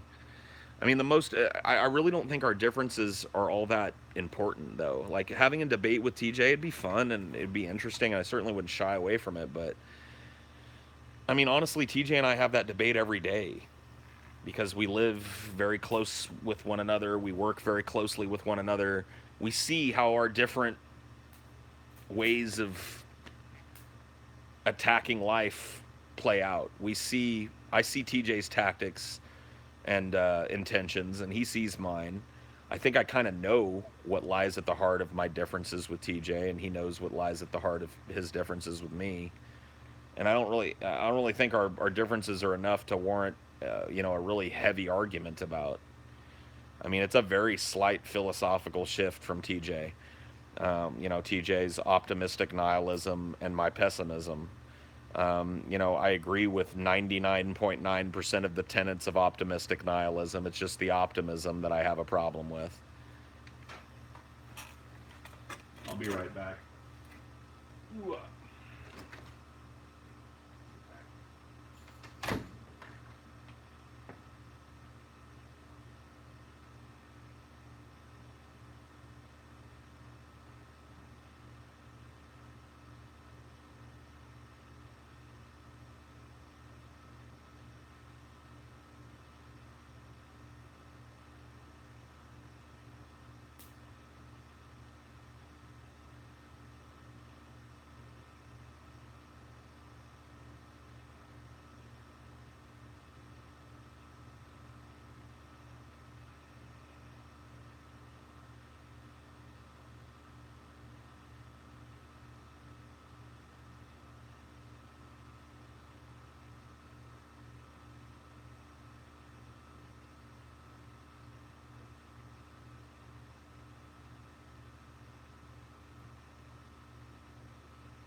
Whew. Holy smokes. Man, that was how you say a situation. That was one of those every once in a while poops that just comes out of the woods, dude. 1 second you don't have to poop, and the next second it's like a 5 alarm poop. It's like you better get to the goddamn toilet in like 30 seconds to a minute max, because you've got an issue. It was one of them. I mean, it felt pretty good. Yeah, it was good to get, good to get it out of there. But enough about me.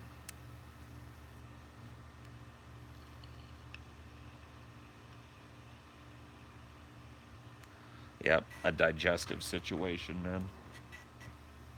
A true situation.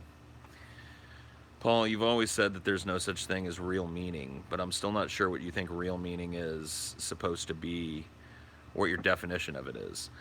I mean, when I'm talking about meaning, I'm talking about these personal life philosophies, right? Well, this means something to me because I grew up with it, or this means something to me because I've ascribed value to this relationship in my family, or this means something to me because I've worked for it.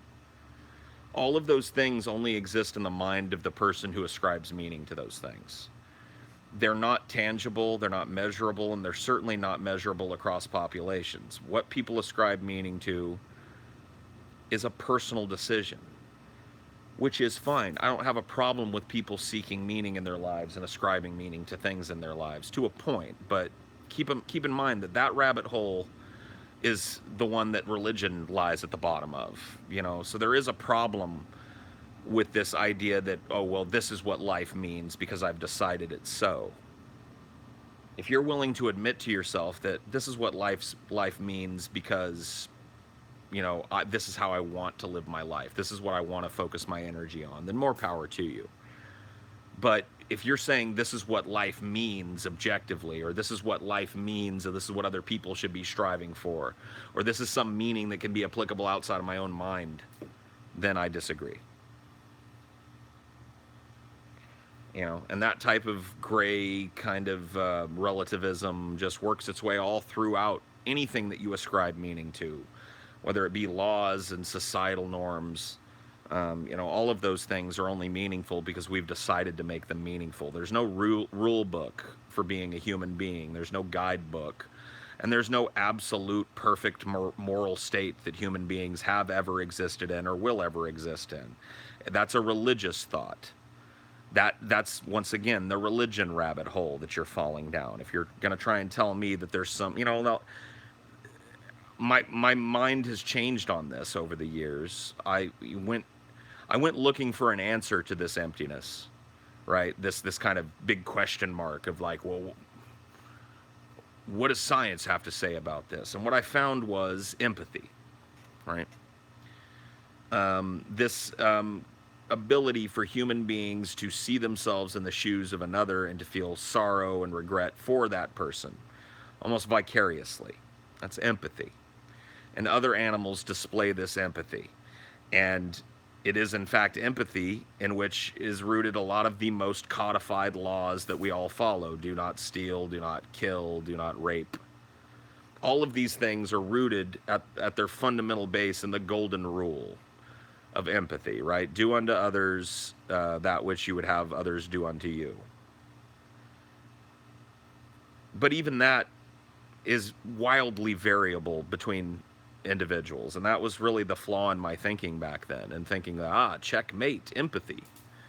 Science has studied empathy in not only human beings, but in all of these other species. We can see it throughout our evolutionary line. There it is. There's our moral compass.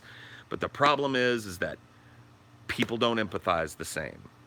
Human beings are messy and complex, and they empathize with different things. And once again, all I've done is trade the word meaning for empathy now.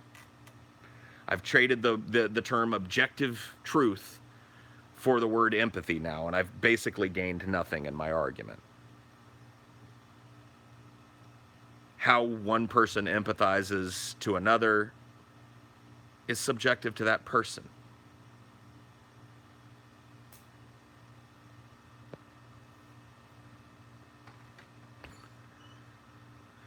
Reproduction and raising proper children is the most objective meaning to life. I mean, I guess so, but that's just, you know, you could say that for any organism, and it doesn't really provide any guidance. Say, okay, yeah, my life here is to reproduce, but that, once again, that doesn't take into account people like me, like people that can't, or people that don't want to. Are they somehow wrong? Are they objectively wrong because they decide not to pursue the white picket fence, 2 kids screaming in the fucking house all goddamn day life? I don't think so. So once again, we're left with, how do you, like, the value that you place on the family unit is subjective to you.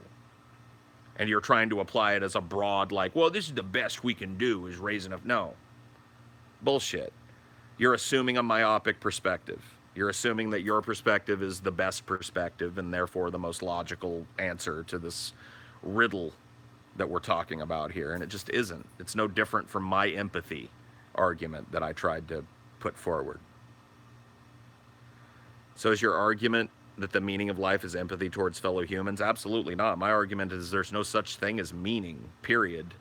Meaning is a self-ascribed concept. It's a subjective concept that's unique to an individual.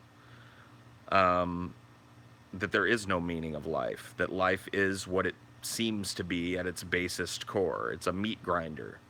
It's kind of a brief glimpse of consciousness and suffering, and then an end that doesn't leave anything, any residue behind. You know what I mean? That's what life is, and that's, you know, we've been watching. Salvador, get away from that. I mean, we've been watching these bugs kill themselves on that light all night. That's how this conversation started. We were watching these bugs, dumbass fucking bugs, just. You remember earlier when there was just like an entire colony of termites chilling around that? Yeah, no, I see them all dead on the Yeah. gated thing. Where are they at now? Oh, they all killed themselves on the light. There's your objective meaning. There's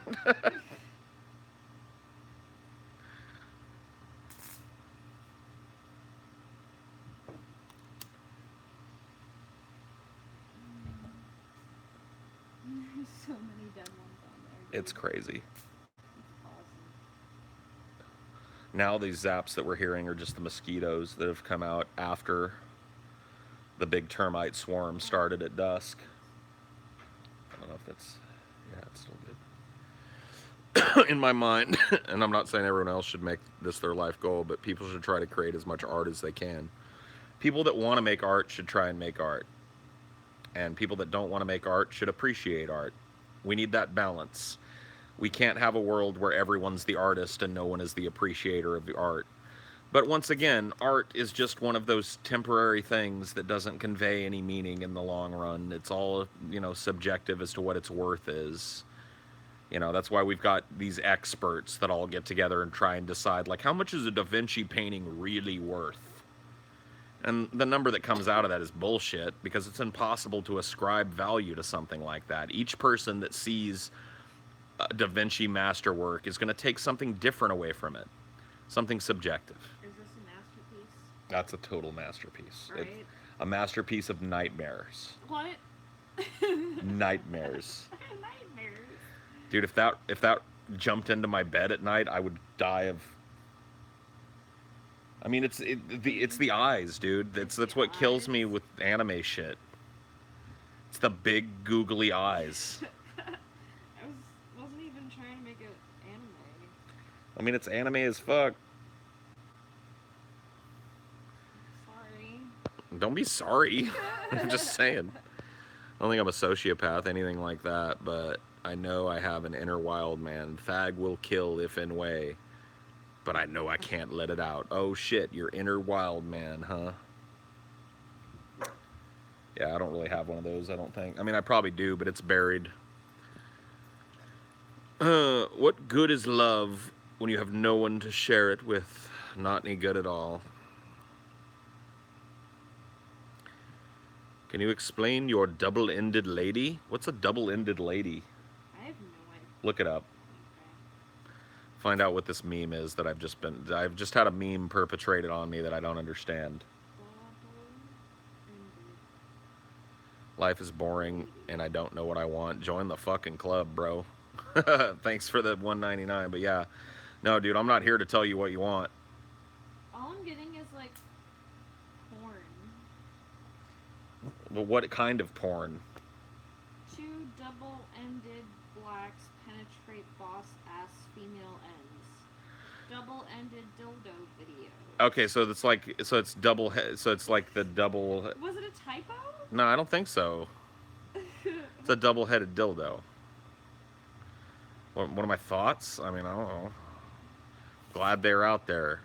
Good on the whoever invented whoever thought like, why do we gotta have balls at the end of this dildo? We'll just put another dick. Whoever had that thought was a smart person, you know.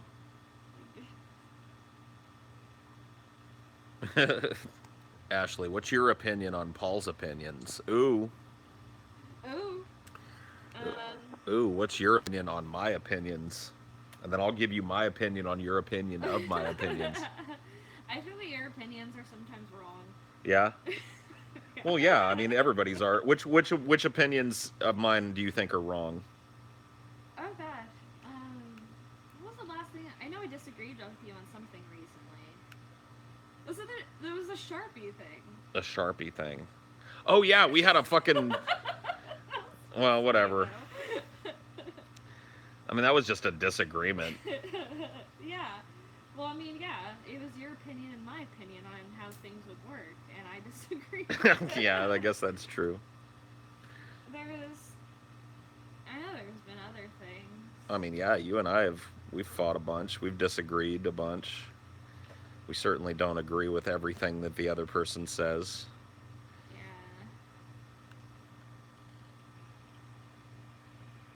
I think that's a sign of respect, though. Yeah. People that I don't give a shit about, I don't bother challenging their opinion on shit. I just go, uh-huh. Yeah. And then I get the fuck out and go find somebody that I want to be around, you know? Yeah, that's true. So, if anything, arguing with somebody is an exchange of respect that isn't really conferred upon everybody. I mean, if it's like constructive, but if you're just sitting there, really? And snatched a mosquito out of the fucking air right above the light. I shit you not. Really? Yep. It would be on. Did you guys see that shit, dude? Did you guys see that fucking shit? I don't know if it was on camera, but I saw it plain as fucking day. Really? Yeah. Ooh. That's a sizzler right there. I don't know if it came through on camera or not. Damn. Yeah, pretty crazy. I mean, it wasn't a huge bat. It looked like a little fucking tiny, like, fruit bat or some shit. Somebody says they saw something swoosh by, but a lot of people are like, I didn't see it. Yeah. I swear, dude, I think it crossed in front, but you guys will have to... Can we get a better cam out here? No. I mean, maybe if I get a better phone someday with a better cam. But this has got a pretty decent camera on it. It's an iPhone camera. So it's not like a shit cam for a cell phone. It's just video is always going to be... Well, yeah, it's going to be slow, because, like, I'm on Wi-Fi and shit. And it's streaming, like, almost as soon as I say something, it's putting it out to all of you guys. So there's a significant amount of quality has to be sacrificed to get that done, I think. You have a 6S Plus, right? Whatever. I think it's a 7 No. or no, yeah, it's a 6. It's a 6S. Yeah, it's whatever the big 6 is. The big 6. Dude, I keep thinking of that funny answers on questions or funny answers on game shows shit we were watching last night. Oh, yeah. What was that one that one chick said? She was like, I thought we were going to get snow on our wedding, but it didn't end up snowing, but on my honeymoon I got 18 inches anyway. It's like, what the fuck, dude? Yeah. I love it.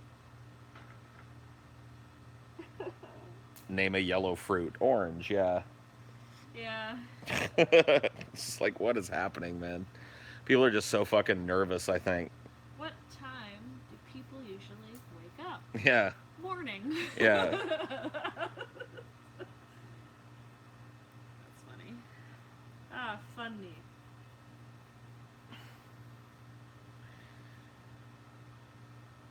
Do you think that video games can be considered mystery? Yeah, dude. They can be considered mystery. You can have a mystery video game. Why couldn't you? I played video games where it's a mystery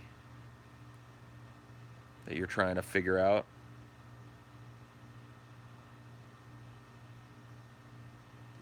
Zap, zap, zap.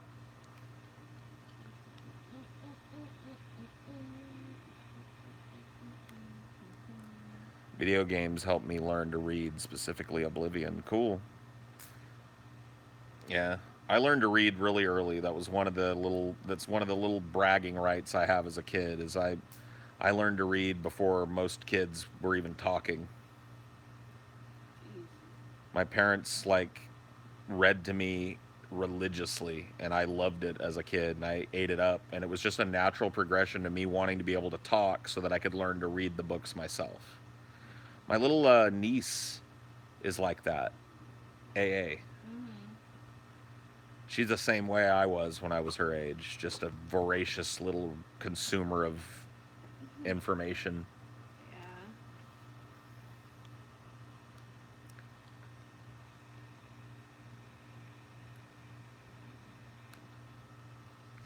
Baby boy, what are you doing? Doing?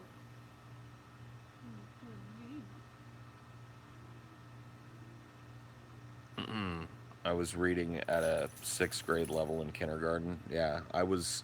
They tried to move me out of kindergarten into the first grade. I was in kindergarten for 1 week, and the teacher recommended to the principal that I be advanced out of kindergarten to the first grade. And they did it, and I was in first grade for 1 week, but I hated it because I thought all the kids hated me because I was younger than them, and I felt like a piece of shit, and I hated it, so I went back to kindergarten. It's funny.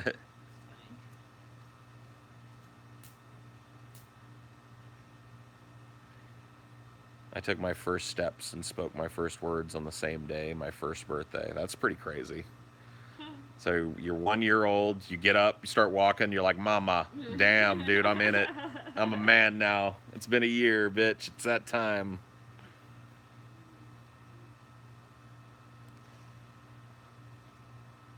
My first words were either hot or caca or hot caca.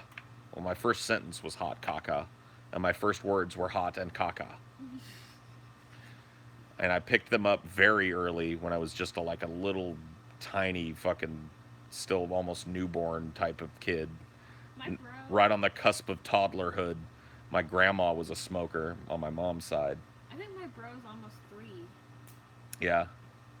and as far as I know, he's still not really like he's not talking.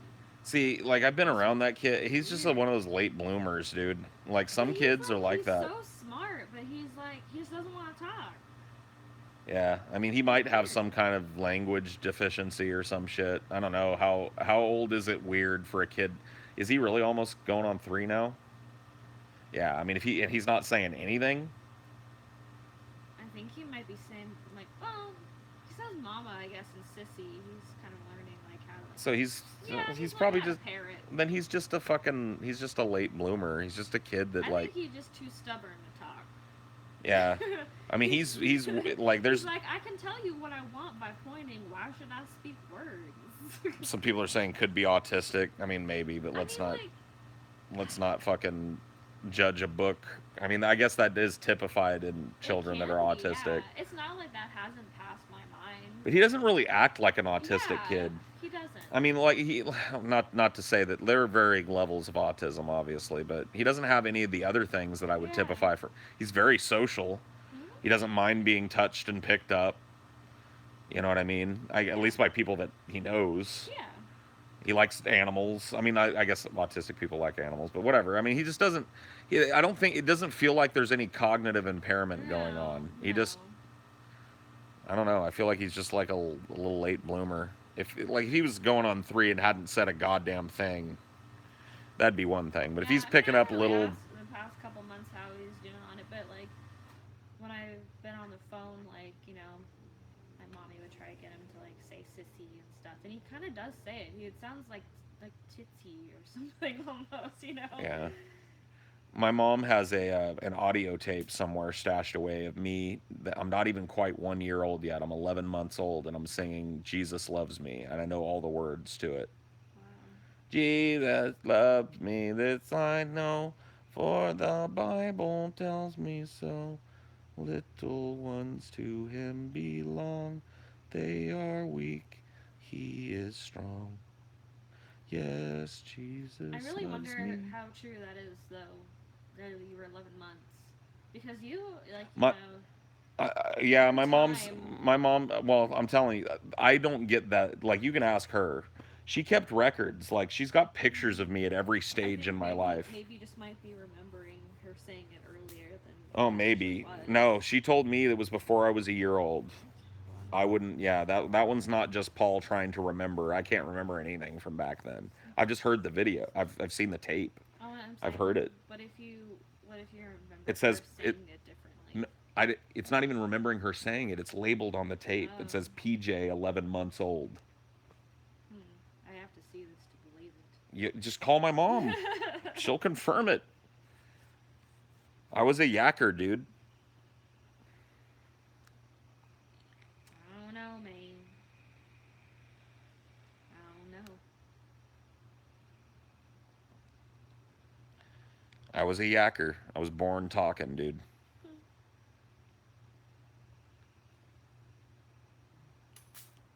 I don't have any pictures of my own childhood. I have tons. My mom has a bunch of them, but I don't have. I don't own any. Mine are all at mom's, I guess, but I have tons. Yeah, I mean, I have I like, showed you those photo books and those albums. yeah. If we end up visiting my mom when we go to LA, which I don't see why we wouldn't at some point, one of the things I want to do is go through some of those and take, like, at least get some digital photos of the photos, Do you so have that any trip dates yet? not not anything set in stone, but Okay. we're Well, let me meeting. We're know. no, they're we're meeting tomorrow with the Oh. people, and they're gonna Oh, okay. set us up with our date and everything. Let me So know then, because I need to cross it off. yeah, I'm 99% sure it's gonna be the 21st of July. I know, but like, how long we're gonna be gone? Oh, well, that's a whole different thing. We gotta have a fuck. Yeah, I'll talk to the guys about it tomorrow. I don't I know. need to know at least a month in advance. So Yeah, you've got time. yeah. But yeah, we'll probably. I mean, I think we'll. It's safe to say we'll be gone for a week. And How how far that away week is is structured. Fresno? Isn't it like 6 hours or something? It's a long fucking drive. It's not 6 hours, Mm. but it's a long drive. We have options, and I think there are positives to all of them. So let's say, whatever, we can work this out in front of these people. They can listen to us talk about planning our trip. So here's here's how I've been thinking about it. Right. All right. So we're gonna want to spend some time in LA. Obviously, Yeah. we're probably gonna get an Airbnb with everybody. So we're gonna want to chill. Party Yeah. house. So I gotta imagine we're probably gonna want to be in LA for a couple of days prior to the Yeah, like meetup. most times we've done Right. this. So let's say that, so if it is on, I think the 21st is a Friday or Saturday. Anyway, whatever. It's one of those days. It's either the 21st or 22nd. All right. So if it's on that, then we'd be getting there on the 20th probably. And we'd land.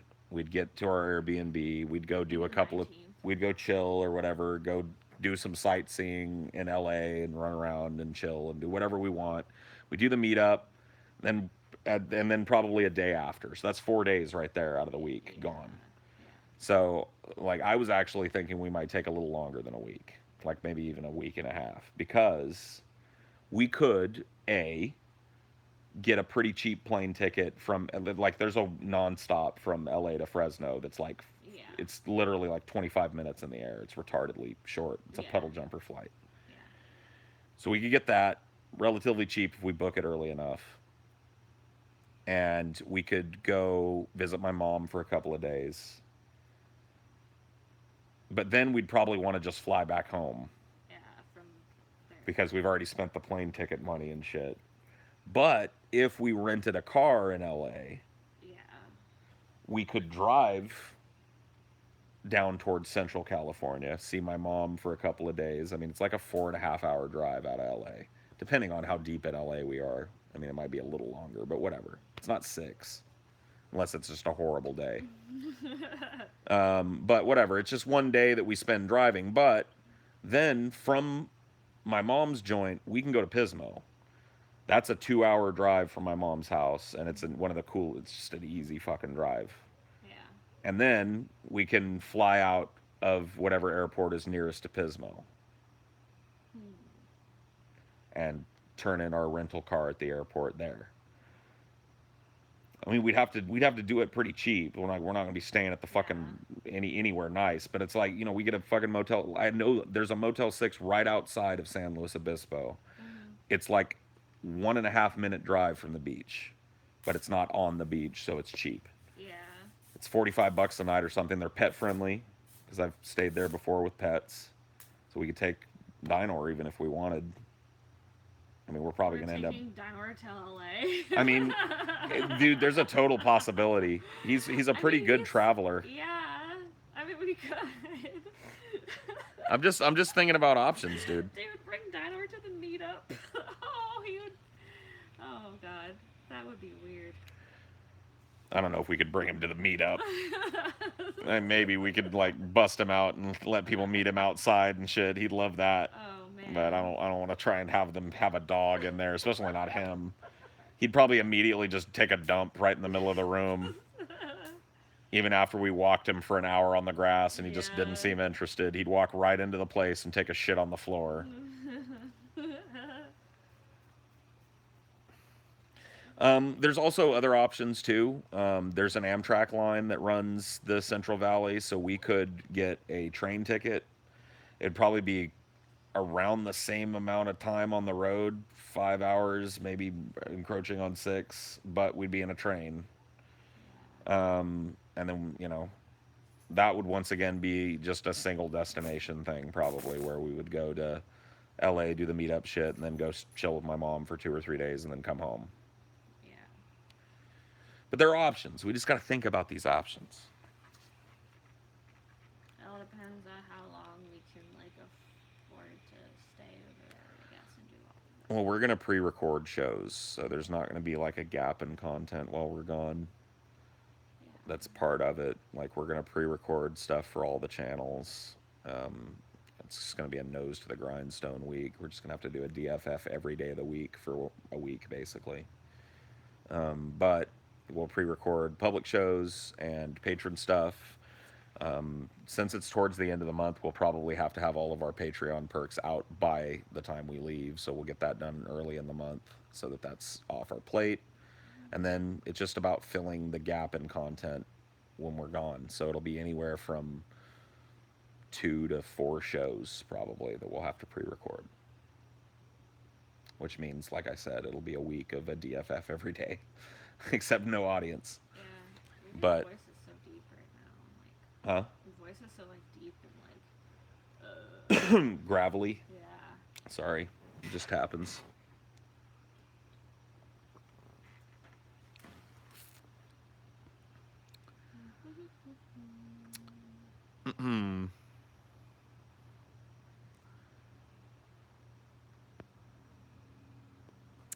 You guys should do a DFF of your younger selves. See, that's what I'm saying.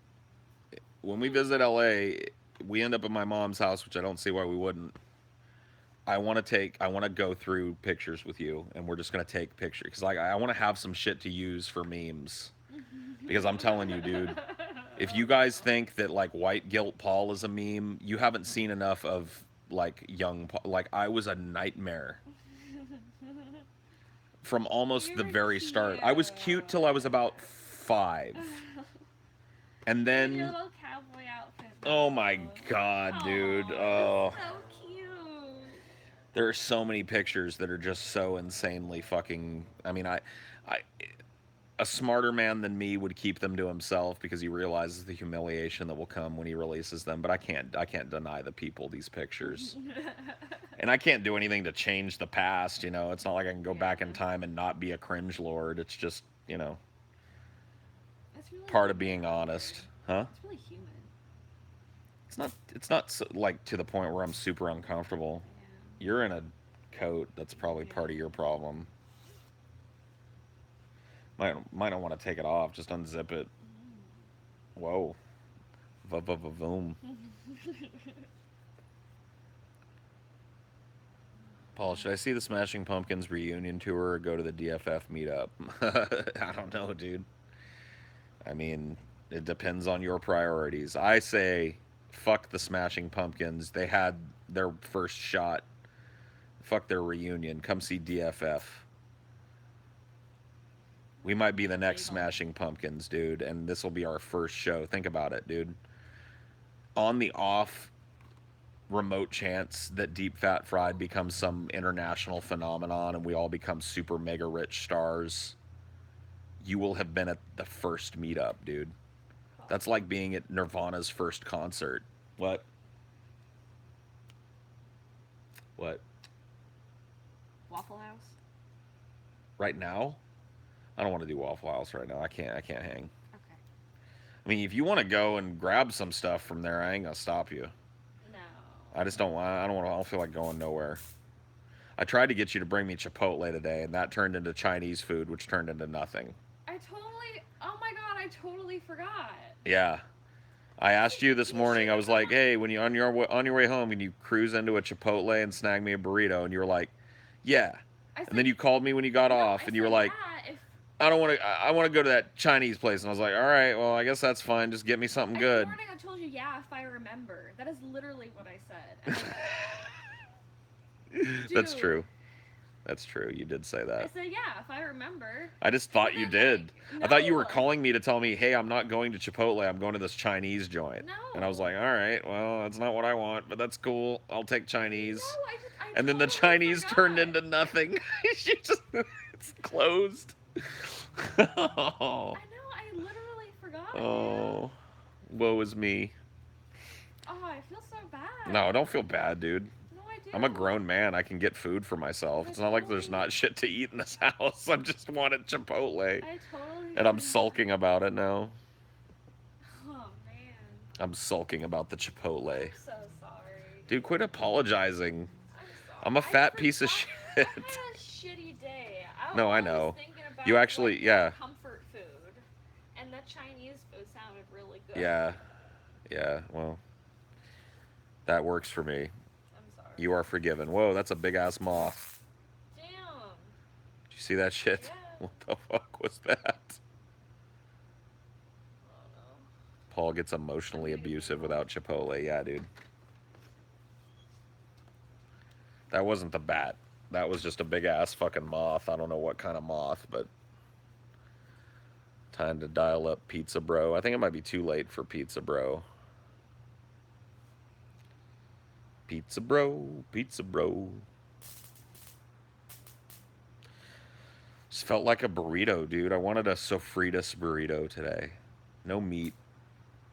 Just flavored tofu, good seasoned cilantro lemon rice, some ladles of healthy salsa on there, some nice black beans.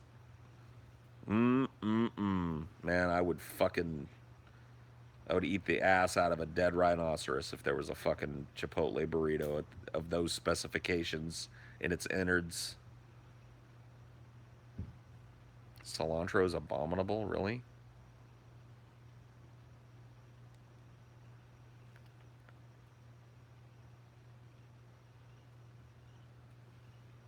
No mint burrito? I felt like getting a burrito right now. Damn you, Paul.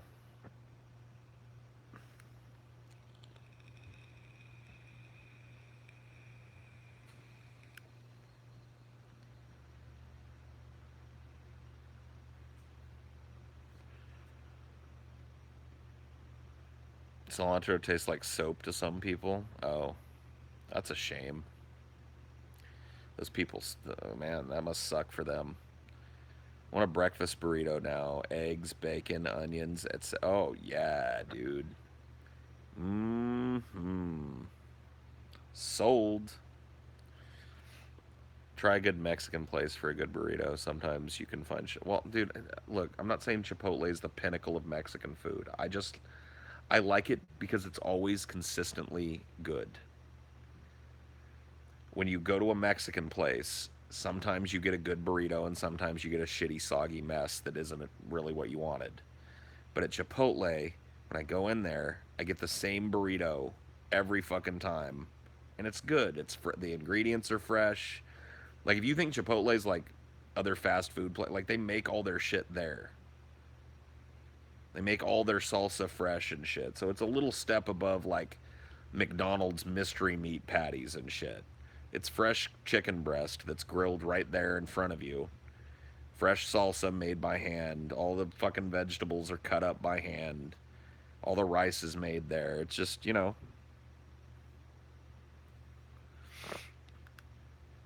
mean, I've had better burritos than Chipotle's burritos. One of them I had in San Antonio, and I can't fucking for the life of me remember the name of that place. And I've since gone through my wallet and gotten rid of my fucking repeat business card that I had for them. They had one of those stamp cards and shit. I don't have it in my wallet anymore, but goddamn, dude, that place was epic. Maybe Ashley will remember the name of it.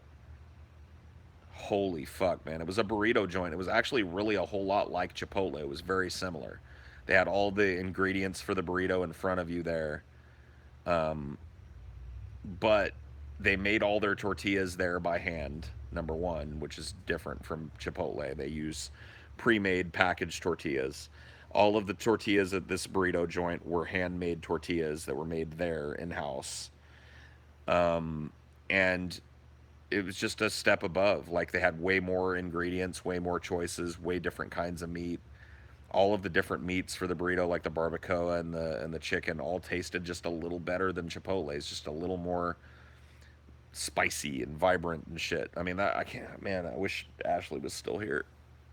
She might remember the name of that fucking joint. It's not often that I run across a place that I want to shout out, but like, if you're ever in San Antonio, this burrito joint that I fucking used to go to is one of the like if you like burritos. I mean, I can already give you another one of those for San Antonio too, dude. There's a Mexican chain in San Antonio called Las Palapas. We call it Las P. Whoa, whoa, buddy, whoa. Don't be a douche. Don't be a douche. Be quiet. If somebody's here, it's just TJ and Chelsea. And if nobody's here, there's no reason for you to be barking. Sorry, had to have a little discussion with Dinor. Discussion with Dinor.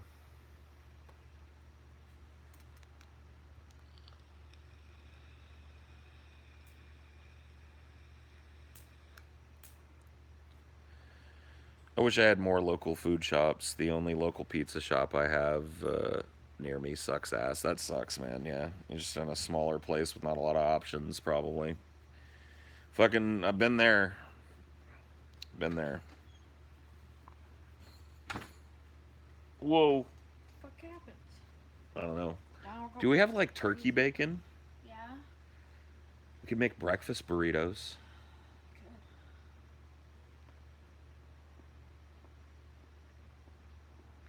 We have eggs, right? Cheese. Got cheese. We've probably got an onion or something somewhere. Mm-hmm. Chop up some onion and the eggs. Mm-hmm. Grill up some of that turkey bacon, nice and crispy. Throw it in there. That'd be a mighty fine meal. Mm-hmm. A mighty fine meal indeed. I'm enjoying this bagel though. Well, I'm enjoying my empty stomach. Whoa, look at that size of that moth. Holy fuck. Do you want my other half? No. I don't like bagels. Oh, whoa! Damn! Did you see that motherfucker? He's huge.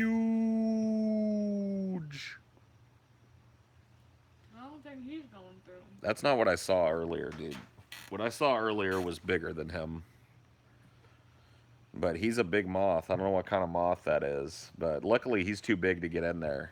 I like that this one has the grate, that'll keep the big thing. I'm not trying to kill no beetles or moths or anything.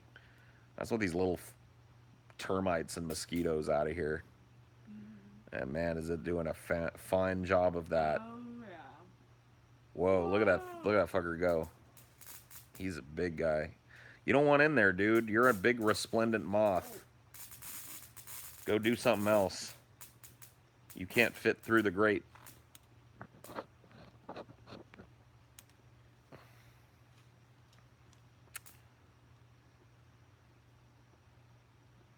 No, don't worry about the moth. He ain't getting in there. He ain't fitting through them bars. It's too big.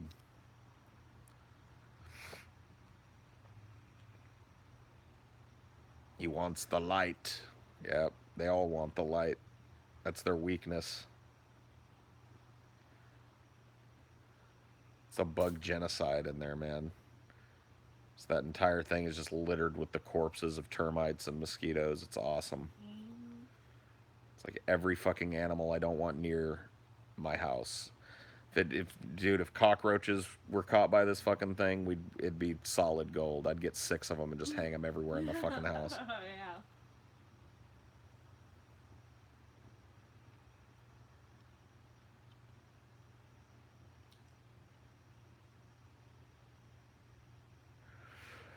All right.